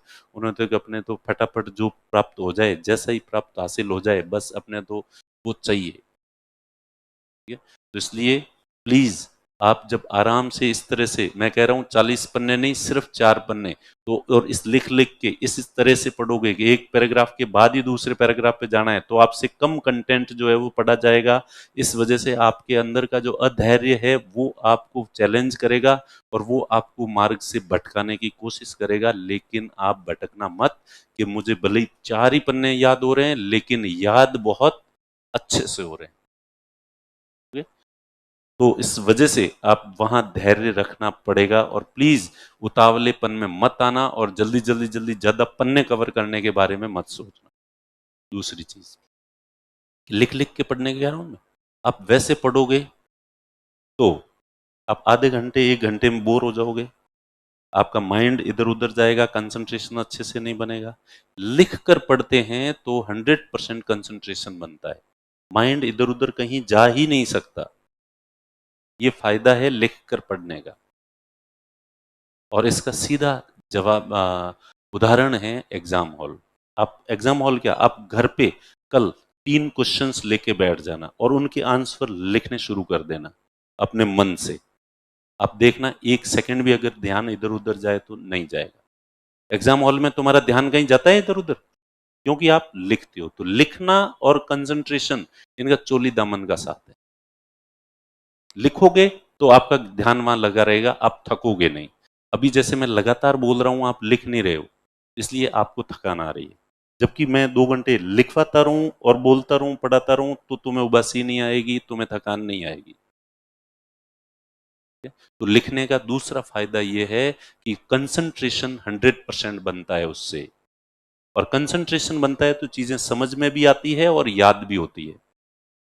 इसलिए प्रण लो कि आप कभी भी पढ़ोगे तो लिख कर ही पढ़ोगे, लिखते लिखते ही पढ़ोगे। बिना लिखे जो है वो ऐसे आप जो पलंग पे सोते सोते पढ़ रहे हो, रजिस्टर लेके घूमते हुए पढ़ रहे हो, बालकनी में बैठ के चेयर लगा के पढ़ रहे हो, ये पढ़ना नहीं होता। टेबल चेयर पे बैठना, रफ रजिस्टर पास में होना, अंडरलाइन करना, लिख लिख के पढ़ना। पढ़ने का मतलब वही होता है। और कंसंट्रेशन अच्छा होगा तो लगातार 4 घंटे पढ़ सकते हो, लगातार 4 घंटे 5 घंटे। और कोशिश हमेशा करो कि अभी जैसे इवनिंग का तुम्हारा बैच है, सुबह का तो ये समझ में आ गया ना, लिख लिख के। तो प्रण लो कि मैं हे ईश्वर जब भी पढ़ूंगा लिख लिख के ही पढ़ूंगा। हो गया ये प्रण पक्का। और जब तक कोई चीज याद नहीं होगी, पेज पूरा याद नहीं होगा, मैं अगले पेज पे पक्का। अब जो सबसे कीमती समय, चूंकि आप इवनिंग बैच के हो, ये मॉर्निंग वालों को नहीं कह सकता मैं, तुम इवनिंग बैच के हो इसलिए तुम्हारे लिए सुबह का समय सबसे ज्यादा कीमती होता है, सबसे ज्यादा वैल्यूबल होता है। और आप बिलीव मी, मैं सुबह उठने के बाद सुबह 11-12 बजे तक मुझे फोन पे बात करने से नफरत है। और वो लोग जो सुबह फोन करते हैं मुझे बहुत बुरे लगते हैं। सुबह भले ही घर वालों का भी फोन आया हुआ हो, मम्मी का फोन आया हुआ हो, तो भी मैं फोन पिक नहीं करूंगा और मैं बात नहीं करूंगा, क्योंकि मुझे लगता है सुबह का टाइम है। तो सोशल मीडिया देखना तो बहुत घृणित कार्य जैसा हो जाता है। ठीक है, वो तो बहुत दूर की बात है। फोन रिसीव करना, या फोन करूंगा तो मैं किसी को ही नहीं, आ जाएगा तो भी मैं रिसीव नहीं करूंगा, क्योंकि सुबह का समय सबसे वैल्यूबल होता है, सबसे कीमती। सुबह के समय में तुम लोगों को न्यूज़पेपर नहीं पढ़ना है, क्योंकि सुबह का समय बहुत कीमती, इसको जाया नहीं कर सकते। चाय नहीं पीनी है, कोई फ्रेशनेस की जरूरत नहीं है तुम्हें। रात भर सो के बढ़िया नींद लेके जगे हो, वापस नींद नहीं आएगी। तुम इतने निकम्मे भी नहीं हो कि 8 घंटे सोने के बाद सुबह उठो और चाय नहीं पियो तो फिर नींद आने लग जाए। सुबह उठते ही चाय नहीं पीनी है, सुबह उठते ही अखबार नहीं पढ़ना है, सुबह उठते ही किसी का फोन रिसीव नहीं करना है, किसी को फोन करना भी नहीं है।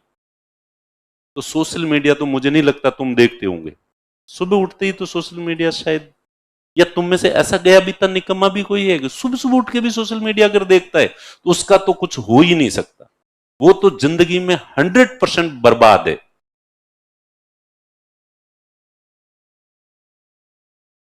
नहीं, वैसे कोई है नहीं तुम में से ऐसा। हंस रहे हो इसका मतलब, ठीक है। सुबह उठ के मेरा मेरा मानना तो ये, फ्रेश भी नहीं होना है, स्नान भी नहीं करना है, सुबह उठ के नाश्ता नहीं करना है, आंखें नहीं छांटनी है, ठीक है। हाँ, वो मैं बता रहा हूं, इस निकम्मे को अभी भी समझ में नहीं आया कि करना क्या है। अच्छा, मतलब इसको बताया कि इसके हिसाब से तो सुबह उठ के तो यही चीजें तो होती है। अब सुनो, सुबह का समय जो है आपका माइंड एकदम से एकदम फ्रेश होता है, क्योंकि आप 6 घंटे 7 घंटे की नींद लेके उठे हो। ओके, इसलिए आपका दिमाग एकदम तरोताजा है और खाली पेज की तरह, ब्लैंक पेज की तरह है सुबह आपका माइंड। और जो टॉपिक आपको समझ में नहीं आ रहा है या जो टॉपिक आपको याद नहीं हो रहा है, आप प्रयोग के तौर पे सुबह सुबह उसको पढ़ के देखना। कैसा भी टफ टॉपिक होगा आपको अच्छे से समझ में आएगा। इसलिए सुबह शाम को प्लान करके सो कि मैं सुबह मुझे ये पढ़ना है, ये बुक टेबल पे रख के बैठो, ठीक है। सुबह उठते ही कुल्ला करो, सिर्फ कुल्ला, पानी पियो, टॉयलेट करो, सिर्फ 3 चीजें, ठीक है। टॉयलेट किया, कुल्ला किया और पानी पिया और पढ़ने बैठ जाओ। और लगातार 4 घंटे, 6 बजे उठते हो तो 10 बजे तक, 5 बजे उठते हो 9 बजे तक आपको सिर्फ पढ़ना है। और जो तरीका मैंने बताया उस तरीके से वही अंडरलाइन करो, महत्वपूर्ण चीजें लिखो, लिख लिख के पढ़ो, ठीक है। सुबह का समय बहुत कीमती होता है और ये 4 घंटे का जो स्लॉट है ये निकलना ही चाहिए आपका। और ये वेस्ट, और बाकी दिन, दिन में क्या है कि तुम इधर उधर अपना माइंड दुनियादारी में इन्वॉल्व हो जाता है और माइंड इधर उधर रोता फिरता रहता है और कंसंट्रेशन नहीं बन सकता। और सुबह इतना अच्छा कंसंट्रेशन बनता है कि जिसकी कोई हद नहीं है। अब आप लोगों को नहीं पता, पर हम लोग, मैं जब पढ़ता था, हम लोग दोस्त रहते थे, तो हमारे फ्लैट में हम 4-5 लोग रहते थे अलग अलग रूम में। आप विश्वास नहीं करोगे कि 11-12 बजे तक हम जो है वो आपस में मॉर्निंग मॉर्निंग बस इतना बात करते थे हम आपस। हमारे टाइम में फोन होते नहीं थे, ठीक है। तो न्यूज़पेपर हम कोई पढ़ते नहीं थे, सुबह सुबह नहीं पढ़ते थे न्यूज़पेपर, शाम के टाइम पढ़ो, ताकि तब तक वो बासी हो जाता है, उसको पढ़ने का क्रेज ही खत्म हो जाता है। न्यूज़पेपर को पढ़ने का क्रेज ही सुबह सुबह होता है और वेस्टेज ऑफ टाइम है। न्यूज़पेपर आरएएस में करंट का इतना रोल नहीं होता, क्योंकि रियल सिलेक्शन जो है वो मेंस से होता है और मुख्य परीक्षा में करंट का रोल ही नहीं है। और प्री में करंट के क्वेश्चंस आते हैं, इस बार जरूर पॉलिटी में इन्होंने करंट के कुछ क्वेश्चंस जो है वो दे दिए थे, अदरवाइज जो है वो मेंस में करंट का इतना रोल है ही नहीं। इसलिए न्यूज़पेपर में अपना टाइम जाया मत करो। मंथली मैगजीन आती है, उसमें से चीजें देख लो। और न्यूज़पेपर पढ़ के करंट कभी तैयार होता भी नहीं है। Finally end of the day आपको पढ़नी वही मंथली मैगजीन है। हम तो मंथली मैगजीन भी खरीद के लाते थे, लेकिन वो भी हर महीने नहीं पढ़ी जाती थी। और लास्ट में फिर हम एग्जाम के समय वार्षिकांक और अर्धवार्षिकांक खरीद के लेके आते थे और उससे करंट पढ़ते थे, ठीक है। तो इसलिए न्यूज़पेपर का कोई रोल नहीं होता, इसलिए न्यूज़पेपर में टाइम वेस्ट नहीं करना होता है। उसको शाम दोपहर को पढ़ो या शाम को पढ़ो वापस जाके, इसलिए न्यूज़पेपर में ज्यादा नहीं पढ़ना होता है। और हम आपस में जो दोस्त थे वो भी, कभी सुबह सुबह कौन बात करता है, सुबह सुबह तो पढ़ाई करने का टाइम होता है। इसलिए ये आपको इस चीज से नफरत होनी चाहिए उन लोगों से भी कि जो सुबह सुबह फोन हाथ में लेते हैं। सुबह सुबह फोन सिर्फ टाइम देखने के काम आना चाहिए, इसके अलावा उसका कोई रोल नहीं होना चाहिए। और 4 घंटे सुबह उठते ही जो है टॉयलेट किया, कुल्ला किया, पानी पिया और पढ़ने बैठ गए। ये सब चीजें बाकी स्नान करना, फ्रेश होना, नाश्ता करना, चाय पीनी वगैरह, ये सब 9-10 बजे के बाद जो है वो होना चाहिए। अब आप उठते कितने बजे हो उस पर डिपेंड करता है वैसे, वरना उठते ही माइंड एकदम तरोताजा फ्रेश होता है, वो इधर उधर कहीं नहीं जाता, और जो पढ़ोगे वो चीजें बहुत अच्छे से याद होती है, बहुत अच्छे से याद होती है। और सुबह की शुरुआत इतनी अच्छी होती है तो पूरे दिन आपकी पढ़ाई जो है वो बहुत अच्छी चलती है। तो इस चीज का महत्व जो है वो आप लोग समझना, और कभी एक दिन प्रयोग करके देख लेना आप। तो मैंने जैसे कहा है उस तरीके से बैठ के पढ़ना, ठीक है, और उसके बाद आप उसका आउटपुट देखना। आप 2 घंटे 3 घंटे जो पढ़े हो और उसमें कितना चीजें आपने सीखी है। ठीक है, बना दिया फोटो तूने, अभी बनाया या पहले से बना हुआ था? तुम्हें पूछ रहा हूँ, पहले से बना? ठीक है, तो ये चीज जो है सुबह के टाइम की अहमियत समझना प्लीज, क्योंकि इवनिंग में आते हो। अब सुबह मॉर्निंग बैच वाले तो सीधे उठते ही और क्लास आ जाते हैं, इसलिए उनको इस चीज का मतलब पता नहीं है, वो कहने की जरूरत भी नहीं है क्योंकि वो तो यहाँ आ जाते हैं। और एक सिलेबस याद कर लेना, सिलेबस पूरा, मेंस का सिलेबस आपको याद होना चाहिए। सिलेबस आपके सामने, टेबल के सामने दीवार पे लगा हुआ होना चाहिए। सिलेबस याद है तो आपका सिलेक्शन दुनिया की कोई ताकत रोक नहीं सकती। हालांकि नहीं याद है तो भी आपका सिलेक्शन हो सकता है, लेकिन सिलेबस याद है तो फिर तुम्हारा सिलेक्शन निश्चित रूप से है, ताकि तुम कभी भी डाइवर्ट नहीं होगे और हमेशा तुम्हारे दिमाग में वो, इसका कई फायदे, 10 तरीके के फायदे हैं सिलेबस याद होने। आदमी जब पढ़ने बैठता है, पढ़ता है किसी चीज को, तो वही चीज पढ़ता है जो उसको पहले से पढ़नी होती है। पढ़ते समय आदमी वही चीज पढ़ता है जो उसको पहले से पढ़नी होती है। पहले से जो जिज्ञासाएं, जो चीज जानने की क्यूरियोसिटी उसके माइंड में होती है, उन चीजों को सीरियसली पढ़ता है। जैसे अभी आरएस मेंस में एक क्वेश्चन आया चैट जीपीटी को लेके, और उसमें चैट जीपीटी की फुल फॉर्म पूछी गई, फुल फॉर्म भी पूछी गई। अब इससे पहले कई लोगों ने 10 जगह चैट जीपीटी के बारे में पढ़ा होगा, और तो 10 जगह पढ़ा था तो 10 में से 7-8 जगह चैट जीपीटी की फुल फॉर्म भी लिखी हुई होगी जीपीटी की, पर उन्होंने गौर नहीं किया। लेकिन अब चूंकि प्रश्न आ गया, अब अगर वो चैट जीपीटी का आर्टिकल उनके सामने आता है तो उसमें क्या ढूंढेंगे? वो सबसे ज्यादा ध्यान किस पे देंगे? उनका माइंड ढूंढे कहाँ है वो। तो कोई प्रश्न जब आपका पहले से दिमाग में होता है तो उसका उत्तर जानने के लिए आपका माइंड एक्स्ट्रा अवेयर होता है, अधिक जिज्ञासु होता है। तो अगर सिलेबस पूरा याद कर लेते हो, सिलेबस में लिखे हुए जो शब्द हैं ये रोजाना आपके दिमाग में घूमते हैं, तो ये आपके दिमाग में बहुत सारे प्रश्न खड़े करते हैं उन शब्दों से रिलेटेड, इसका क्या मतलब होता है, इसमें क्या क्या चीजें होती है, और वो चीज आपके दिमाग को अतिरिक्त जिज्ञासु बनाते हैं। और जब भी आप उन चीजों को पढ़ोगे तो आपका माइंड और ज्यादा कंसंट्रेशन के साथ, जिज्ञासा के साथ चीजों को पढ़ेगा। ये फायदा है सिलेबस याद करने। चलो ठीक है, तो सिलेबस याद होना चाहिए। सुबह के समय का बहुत कीमती होता है, इस समय का अच्छे से उपयोग करना है। ठीक है, चलो तुमने माथा, मैंने ज्यादा खा लिया, ज्यादा खा लिया, दुखी किया थोड़ा थोड़ा तो। अरे भाषण, केवल भाषण दो, तुम्हें लिखवा देता कुछ, पर प्लीज मुझे नहीं पता मेरी बातों का आप लोगों पे कितना असर होगा और कितनी बातें मानोगे, लेकिन आप में से 2-4 लोग भी अगर इन बातों को सीरियसली ले लेंगे तो निश्चित रूप से आपकी जो पढ़ाई है उसका आउटपुट बहुत ज्यादा बढ़ जाएगा।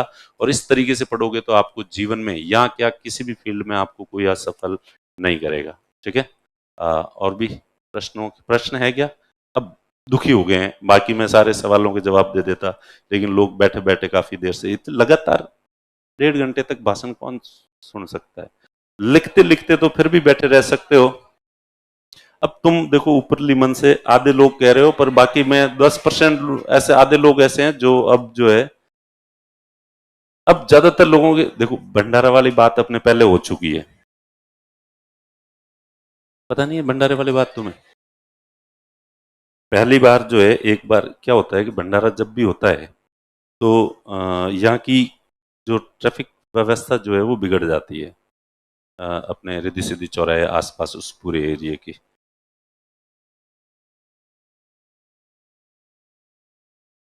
मेन बिल्डिंग वाले बच्चों के लिए कोई अलग बस नहीं है, कभी शिप्रपथ वाले में ले जाते हैं और कभी गुजर की थड़ी वाले में, और सभी बच्चे लास्ट बच्चे चले जाते हैं तब बस आती है। गुजर की थड़ी वाले तो वहीं उतार देते हैं, बारिश भी रहती है तो भी।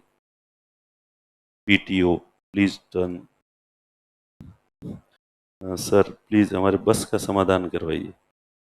देखो, बस एक अतिरिक्त सुविधा है, ये आपका अधिकार नहीं है। ये तो हम यूं ही कि भाई थोड़ी सुविधा होनी चाहिए बच्चों की, फिर भी चलो ठीक है, कोशिश कर रहे हैं, हम बातचीत कर रहे हैं, थोड़ी एक दो बस और जो है बसें लगा दें।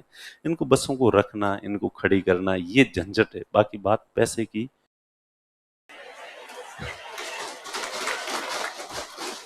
दुनिया में सबसे ज्यादा बोला जाने वाला झूठा सेंटेंस कौन सा है? जो कि बात हमेशा पैसे की होती है। पक्का? आपको लगता है कि मैं तक मंगता मारवाड़ के लोग हैं तो देखो, मारवाड़ी हो और मंगता नहीं हो, कंजूस नहीं हो, मंगता का मतलब कंजूस, तो फिर क्या मतलब है?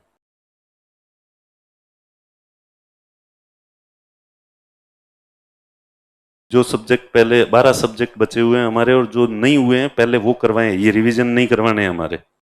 रिवीजन चल रहा है क्या? और सिलेबस टाइम पे हो जाए ऐसी कृपा करें हमारे ऊपर, जल्दी जल्दी पढ़ाएं। तो कौन है ये पर्चे लिखने वाले को फांसी पे चढ़ रहे थे? सूली पे? है? गिलोटिन पे? तो भाई तुम्हें गिलोटिन पे चढ़ाना पड़ेगा।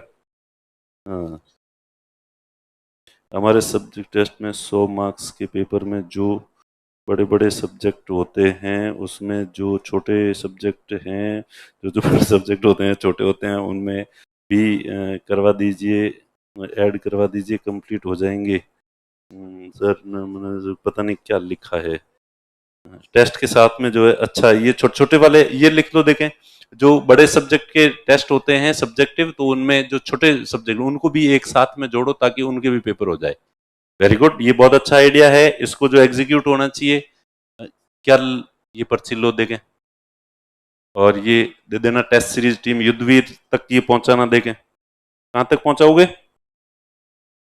सर ज्यादा तनाव का मानसिक क्षमता पर प्रभाव पड़ता है क्या? तनाव तुम्हारी स्टूडेंट लाइफ में काहे के तनाव होते हैं? तनाव होते हैं पर लेने नहीं होते हैं। अरे वो एक तो प्लीज तुम में से कोई भी मेडिटेशन मत करना, ठीक है? भगवान की प्रार्थना ज्यादा नहीं करनी, सीधा जो है एक अगरबत्ती कर ली, ओके। ज्यादा माला वाला नहीं जपनी। ये इससे ये जितने भी लोग जो है ना जो ओवर थिंकिंग करते हैं वो और ये पता नहीं आजकल एक फैशन सी हो गई है, जब से रील्स का जमाना आया है वैसे के वैसे कोई धर्मगुरु भी कई बन गए और ये ऐसे ओवर थिंकिंग और टेंशन तनाव लेने वाले लोगों को मेडिटेशन करने का सजेशन देते हैं, जबकि ये सबसे वाहियात सजेशन है। ऑलरेडी आदमी ओवर थिंकिंग कर रहा है, टेंशन ले रहा है, और उसको और निकम्मे की तरह बैठा दो। बचपन में हमने तो सुना था खाली दिमाग शैतान का घर, तो निकम्मा बैठा रहेगा और मेडिटेशन में मेडिटेशन नहीं करेगा, और ज्यादा सोचेगा, और ज्यादा सोच के वो डिप्रेशन का शिकार होगा, वो ज्यादा टेंशन लेगा और उसका दिमाग और ज्यादा खराब होगा। इसलिए जिस किसी व्यक्ति को डिप्रेशन की दिक्कत है, ओवर थिंकिंग की दिक्कत है, उसका सिर्फ एक इलाज है, फिजिकल एक्सरसाइज करो, शरीर को इतना तोड़ दो। क्योंकि जो व्यक्ति शरीर को, आप देखना ये जितने डिप्रेशन के शिकार वाले लोग होते हैं ना, ये निकम्मे होते हैं, आलसी होते हैं, लीचड़ होते हैं, पड़े रहते हैं एक जगह, शरीर को बिल्कुल ही तकलीफ नहीं देते हैं।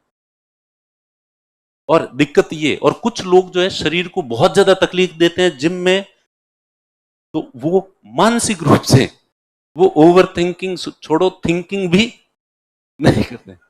इसलिए अपने जीवन में बैलेंस बैठाना है कि शरीर को बिल्कुल निकम्मा नहीं छोड़ना है। निकम्मा छोड़ोगे, शरीर को कोई तकलीफ नहीं दोगे, को दिमाग ही दिमाग से सोच रहे हो, तो तुम जो है ओवर थिंकिंग के शिकार हो जाओगे, डिप्रेशन के शिकार हो जाओगे, ठीक है? और शरीर के अंदर जिम के अंदर शरीर ही शरीर तोड़ रहे हो, शरीर ही शरीर तोड़ रहे हो, तो तुम्हारा दिमाग काम करना बंद कर देगा। इसलिए जो जिसको भी ये डिप्रेशन जैसी होती है, मैंने उनको कहा मेरे पास मैं कहता ईमानदारी से तू डिप्रेशन से बाहर निकलना चाहता है? हाँ ईमानदारी से। तो मैं कहा तू तो 10 किलोमीटर दौड़ के आ, कल 10 किलोमीटर दौड़ के आना और वापस मेरे पास आना। हाँ हाँ हाँ, 10 किलोमीटर दौड़ना, प्राण पंखे उड़ जाए, और उसको वो सोच के ही डर लग जाए कि ना, बस मैं एकदम ठीक हूं। तो ऐसे मैंने कईयों को ठीक कर दिया है। ठीक है, तो तुम्हारे आसपास भी कोई ऐसा कहे ना कि मैं डिप्रेशन में जा रहा हूँ, ये कर रहा हूँ, तो बेटा इसका मतलब है तू ओवर थिंकिंग कर रहा है और दिमाग को बहुत एक्सरसाइज करवा रहा है, सोचना ज्यादा रहा है, जबकि शरीर को बिल्कुल तकलीफ नहीं दे रहा है। दिमाग, आधा दिमाग शरीर पे रहना चाहिए। और आदमी 5 किलोमीटर 10 किलोमीटर दौड़ता है, शरीर पूरा पेन करता है, तो उसका दिमाग यही सोचता है, आज तो शरीर यहाँ से दर्द कर रहा है, वहां से दर्द बाहर है, थका हुआ हूं, नींद भी उसको गहरी आती है, और उसको जो दुख डिप्रेशन वगैरह सब भूल जाता है। तुम में से कोई हो ऐसा तो प्लीज इसको फॉलो करना, तुम्हारे डिप्रेशन विप्रेशन दूर हो जाएंगे। और मेडिटेशन वेडिटेशन बिल्कुल ही नहीं करने होते हैं।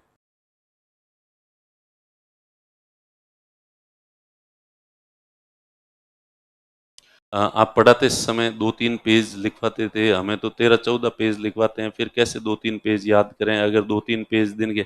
अरे तो यहाँ पे जो पढ़ाते हैं ना टीचर, वो तो पूरा याद ही करवा देते हैं तुम्हें, और घर जाके फिर 2-3 पेज याद नहीं होंगे। यहाँ जितना पढ़ाया है और क्लास में मन लगा के अगर तुमने पढ़ा है या पूरा याद किया है, तो घर जाके तो फटाफट जो है कि वो सारे पेज अच्छे से याद हो जाते हैं। और ये और ध्यान रखना, नियमितता का ये फायदा है कि आज जो क्लास में पढ़ाया है, इसी चीज को आज जो रटाया है, पूरा याद कराया है, इसी चीज को आज ही घर जाके पढ़ोगे, तो आधे घंटे 1-2 घंटे में पढ़ लोगे और वापस तैयार हो जाएगा और अच्छे से याद हो जाएगा। और 3 दिन बाद पढ़ोगे तो इसको 3-4-5 घंटे लगेंगे वापस उसको याद करने में। इसलिए हमेशा सतर्क रहो, जिस दिन क्लास में जो चीज पढ़ाई जाती है, उसी दिन घर जाके उसी चीज समय उसको जो है अच्छे से पढ़ लो।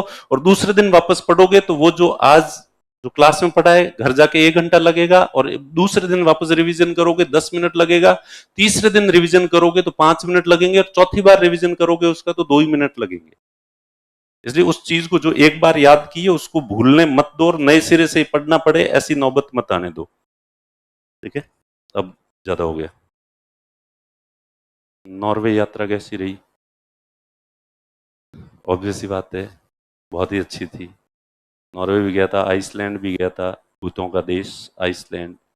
ठीक है, हाँ, तो 6 महीने का दिन और 6 महीने की रात होती है। वहां मैं गया तब से दिन था, और जब तक मैं वापस आया 10 दिन, 10 दिन तक लगातार दिन ही था, सूरज अस्त हुआ ही नहीं था। और मुझे बहुत आश्चर्य हुआ अपने देश के निकम्मेपन पे, मुझे बहुत ठीक है कि हम कितने निकम्मे और लीचड़ टाइप के देश हैं, और वो लोग कितने हैं। मैं नॉर्वे के ट्रोम्सो शहर में गया था, और ट्रोम्सो की पॉपुलेशन केवल 70-80 हजार है। कितनी? और 70-80 हजार कितने से होते हैं? आप अपने आसपास के कस्बे का एग्जाम्पल ले लो। ठीक है, इतना सा वो कस्बा है, और उसमें एयरपोर्ट भी है, 4-5 यूनिवर्सिटीज भी है इतने से में। और एयरपोर्ट भी इतना भव्य है कि जयपुर का एयरपोर्ट उसके सामने, जबकि जयपुर की पॉपुलेशन 8 करोड़ है। 8 करोड़ की पॉपुलेशन वाले स्टेट का एयरपोर्ट ऐसा, और सिर्फ 80 हजार लोगों के एरिया का एयरपोर्ट, और उसके अंदर पानी की टनल बनी हुई है, पानी के अंदर 7-8 किलोमीटर की, समुद्र के अंदर, और ब्रिज भी बना हुआ है, और सड़कें वगैरह सब कुछ इतना है वहां पे, इतना डेवलप। और फिर उसके बाद आइसलैंड गया था, तो आइसलैंड में भी, आइसलैंड की पॉपुलेशन केवल 4 लाख है। कितनी है? जयपुर की पॉपुलेशन 50 लाख है। 80 लाख हो गई अब, क्या बात कर रहे हो? और शर्म की बात ये, तुम इसे गर्व के साथ मत कहो। 4 लाख की पॉपुलेशन वाला पूरा एक देश है। ठीक है, अब जैसे मैंने मारवाड़ समझा कि भाई जोधपुर संभाग को ले लो, अब उस 4 लाख की पॉपुलेशन वाले देश के अंदर मैंने देखा कि मैं जहां उतरा तो वो तो इंटरनेशनल एयरपोर्ट था। फिर वहां आगे आए, हम शहर में एंटर कर रहे थे, वहां की जो कैपिटल थी, तो वहां एयरपोर्ट और दिखा। तो मैंने कहा ये तो ये डोमेस्टिक एयरपोर्ट है। डोमेस्टिक एयरपोर्ट है, इसका मतलब 8-10 और भी उस देश में एयरपोर्ट होंगे। तो 4 लाख की पॉपुलेशन पे कितने?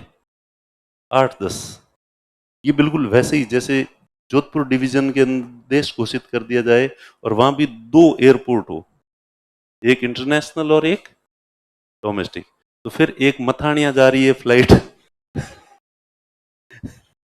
एक जोधपुर से बालोतरा जा रही है, एक जोधपुर से जालोर जा रही है, और यहां ले दे के जोधपुर और जयपुर के बीच में फ्लाइट नहीं है, बड़ी मुश्किल से एक फ्लाइट चलती है, वो भी आधी से ज्यादा खाली चलती है। तो पिछड़ेपन की तो, और वैसे, और फिर मुझे ये समझ आ गया कि डेवलपमेंट का सिर्फ एक चीज से लेना देना है, और वो है सिक्योरिटी। सुरक्षित कितने लोग होते हैं, नैतिक कितने ज्यादा हैं वहां के लोग, और वहां के लोग बहुत नैतिक है, एथिकल है। चोरी चकारी ठगी कहीं पे भी जो है वो देखने को नहीं मिलती। और अपन अपने से गया बीता कोई नहीं है। अपना अपन गए बीते हैं या नहीं है? नहीं है। अपन इसलिए हैं कि अपने यहाँ पे आप में से इतनी गर्ल्स है, रात को 11 बजे, 12 बजे, 1 बजे, 2 बजे गुजर की थड़ी से रिद्धि सिद्धि चौराहे तक कोई लड़की अकेले नहीं चल सकती। कितना डर रहता है। हमारा समाज इतना गिरा हुआ है, इतने वाहियात हैं अपन। और वहां यूरोप में, और इवन खैर इसके लिए यूरोप भी जाने की जरूरत नहीं, साउथ इंडिया में चले जाओ, किसी भी शहर में, स्टेट में, बॉम्बे में, वहाँ महिलाएं बहुत सुरक्षित है। वहाँ महिलाएं रात के 1 बजे 2 बजे भी किसी भी शहर में चलती है तो उनको कोई खतरा नहीं है। इसलिए साउथ हमारी तुलना में ज्यादा विकसित है। ठीक है। तो इसलिए तुम्हें कभी भी अगर इस तरह की गलत फहमी हो कि हम बहुत महान है, तो सिर्फ इस एक एग्जाम्पल से हमारे समाज का, एरिया का, शहर का चरित्र जो है वो पता कर लेना। इसलिए फालतू गलत फहमी में जीने की कोई जरूरत, और जब तक हम अपनी कमियों को स्वीकार नहीं करेंगे तब तक हम उनको दूर, इसलिए अपने मुंह मियाँ मिट्ठू बनने की कोई जरूरत नहीं है। इसलिए एक साथ मेरे साथ बोलो कि अपने से गया बीता और निकम्मा और लीचड़ हम बहुत ही वाहियात हैं, घटिया हैं। बोलो देख। चलो ठीक है, पर वो तो सारे दुनिया में, इंडिया के अलावा लगभग सारे देश बहुत ही, ये मैं इसलिए कैमरे से अलग आके, क्योंकि इस तरह की बात अगर बाहर चली जाए सोशल मीडिया पे तो कल को लोग आ आके बाटे फेंकेंगे, कौन है ये देशद्रोही गद्दार, इसको बाहर निकालो, हमारे देश को ऐसा कैसे कह दिया। अब उसके लक्षण ऐसे हैं तो, और इतना बुरा लगता है तो सुधर जाओ क्या। और कार्ड,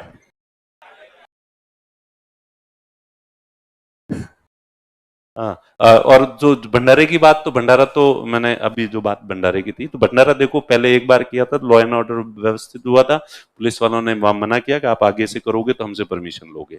फिर दूसरी बार फिर भी अपन ने अगला भंडारा जो है वो कर दिया था, और कर दिया तो उस दिन संयोग हुआ कि यहाँ पे कोई किन की डीजीपी की या किसकी पूरे देश के जो है उनकी बैठक बुलाई हुई थी। अमित शाह जो गृह मंत्री है वो आए हुए थे, और पूरा टोंक रोड का ट्रैफिक डाइवर्ट कर रखा था इस रोड से, अपनी वाली रोड से। ठीक है, तो एक तो वो हो गया, पूरा टोंक रोड का ट्रैफिक इधर डाइवर्ट करोगे तो यहाँ तो जाम लगेगा ही लगेगा। दूसरा अपना भंडारा हो गया उसी दिन। और ऐसे पे जो कमिश्नर है, पुलिस कमिश्नर, वो, ये जन सुनवाई होती है थाने में, तो सिप्रापत थाने में उसी दिन जन सुनवाई थी, तो कमिश्नर को आना था थाने में। फिर कमिश्नर को गोपालपुरा मोड़ से रिद्धि सिद्धि चौराहे तक पहुंचने में 1.25 घंटा लग गया, और जबकि पूरी पुलिस तैनात थी कि कैसे करके कि कमिश्नर साहब को दिक्कत नहीं होनी चाहिए, पर अब पुलिस भी क्या कर सकती है, तुम्हारी भीड़ को रोक नहीं सकती, टोंक रोड के ट्रैफिक को रोक नहीं सकता। इसलिए तुरंत प्रभाव से स्प्रिंग बोर्ड के पूरे मैनेजमेंट को, कौन है इनको सबको कमिश्नर साहब ने बुला लिया, जेल में नहीं डाला। ठीक है। फिर इधर उधर से जैसे तैसे करके फोन करवा के माफी मांग के वो किया, और उसके बाद उन्होंने कह दिया। फिर और भी शिकायतें करने वाले अपने हितैषी खूब सारे हैं, खूब ने, और लोगों ने कान भर दिया कि साहब इनका तो यहाँ पे आतंक है, और ये हर 15 दिन में करते रहते जो कि अपन हालांकि 2 महीने में एक बार करते थे, लेकिन उन्होंने तो कि हर 15 दिन में यही दिक्कत है। तो फिर उन्होंने कह दिया कि आइंदा से करोगे तो हमसे परमिशन लेनी पड़ेगी, और परमिशन हम देंगे। तो मैं कहा खोटो बड़त बचकर आ रही बाट जो है। पर खैर पर्ची का मतलब ये था कि एक तो भंडारे तो बंद हो ही गए और 15 अगस्त की कर दी तुमने छुट्टी, कम से कम हमें उससे उम्मीद थी। तो ठीक है, अब 15 अगस्त को बिल्कुल लड्डू खिलाएंगे आपको। छुट्टी है तो 14 अगस्त को खिला देंगे, ठीक है। छुट्टी जो है लड्डू महावीर,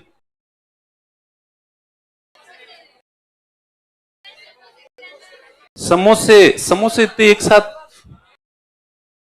मारवाड़ी में कहावत है एक दो रा मुंडा तो घी रा भरी जाए, घणोरा मुंडा धूड़ो ही नहीं भरी जाए, ठीक है। तो अब आप इतने जो है कि 20,000 समोसे बना के दे दे जयपुर में, ऐसा कोई, ये समोसे की दुकान वाले जो होते हैं ना, दिन के 30, 40, 100, 200 समोसे बनाने की प्रैक्टिस होती है, उनके पास एक कारीगर होता है जो इतने ही बना सकता है, फिर भी कुछ करेंगे उसकी एवज में ऐसा कुछ जो बल्क में बन सके।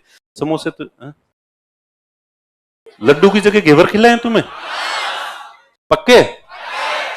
कितने लोग घेवर के पक्ष में? लड्डू नहीं देखो, लेकिन ये फिर 15 अगस्त की बेइज्जती हो जाएगी। सिंबल जो 15 अगस्त का जो सिंबल है, चलो ठीक है घेवर खिलाएंगे महावीर, घेवर, ठीक है, ओके, घेवर भरपेट,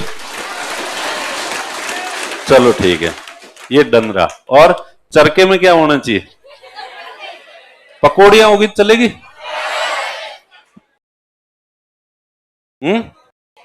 कोफ्ते, चलो ऐसा कुछ कोशिश करेंगे, देखें, ठीक है। चलो ठीक है, मिलते हैं ब्रेक के बाद। पर मैंने जो आज कहा है, सुबह का समय बहुत कीमती होता है, सिलेबस पूरा याद रख करना है, ठीक है। सुबह और पढ़ाई जो है 4-5 घंटे की लगातार होनी चाहिए। चलो इस पे मैं ये बात बताई नहीं, जितनी लंबी पढ़ाई होती है उसका आउटपुट उतना ज्यादा होता है। सिर्फ 1 घंटे पढ़ो आपका आउटपुट कम होगा, 2 घंटे पढ़ो तो पहले 1 घंटे की तुलना में जितना पढ़ा है उसकी तुलना में लास्ट के आधे घंटे की पढ़ाई और ज्यादा होती है। 3 घंटे पढ़ो तो लास्ट के 1 घंटे में उतना ज्यादा याद होगा आपका जितना शुरू के 2 घंटे में हुआ था। 4 घंटे पढ़ोगे तो लास्ट के चौथे घंटे में पहले के 3 घंटों में जितना पढ़ा है उतना सिलेबस कवर होता है 1 घंटे में। इसलिए हमेशा कोशिश करो कि 4 घंटे लगातार पढ़ो। और ये चीज आपने, अगर आप स्वीकार नहीं हो रही तो आप एग्जाम याद करो कि एग्जाम हॉल में शुरू के 2 घंटे में जो लिखते हो और लास्ट के आधे घंटे में लिखते हो, ज्यादा दिमाग कौन से में काम करता है? तो जैसे जैसे आपका ड्यूरेशन बढ़ता जाता है आपका माइंड और ज्यादा एक्टिव होता जाता है, आपके ग्रास्पिंग पावर, सीखने की क्षमता और तेज हो जाती है। इसलिए हमेशा 2-2 घंटे का या 1-1 घंटे का स्लॉट मत बनाओ पढ़ने का, जो बनाओ तो 4 घंटे या 5 घंटे लगातार पढ़ने का बनाओ, कि लगातार 4 घंटे या 5 घंटे पढ़ूंगा, उससे पढ़ाई का आउटपुट हमेशा ज्यादा होगा, ठीक है। तो पढ़ने का जो स्लॉट है वो क्या होना चाहिए? जितना लंबा हो सके, 4 या 5 घंटे का उतना होना चाहिए। फिर लिख लिख के पढ़ना है, सुबह का समय बहुत कीमती होता है और सिलेबस याद होना चाहिए, और सुबह उठते ही 5 मिनट वो रिकॉल करना और शाम को वॉक करना और चीजें जो पढ़ी है उनको रिकॉल करना। ओके, चलो प्लीज इसको स्वीकार करना।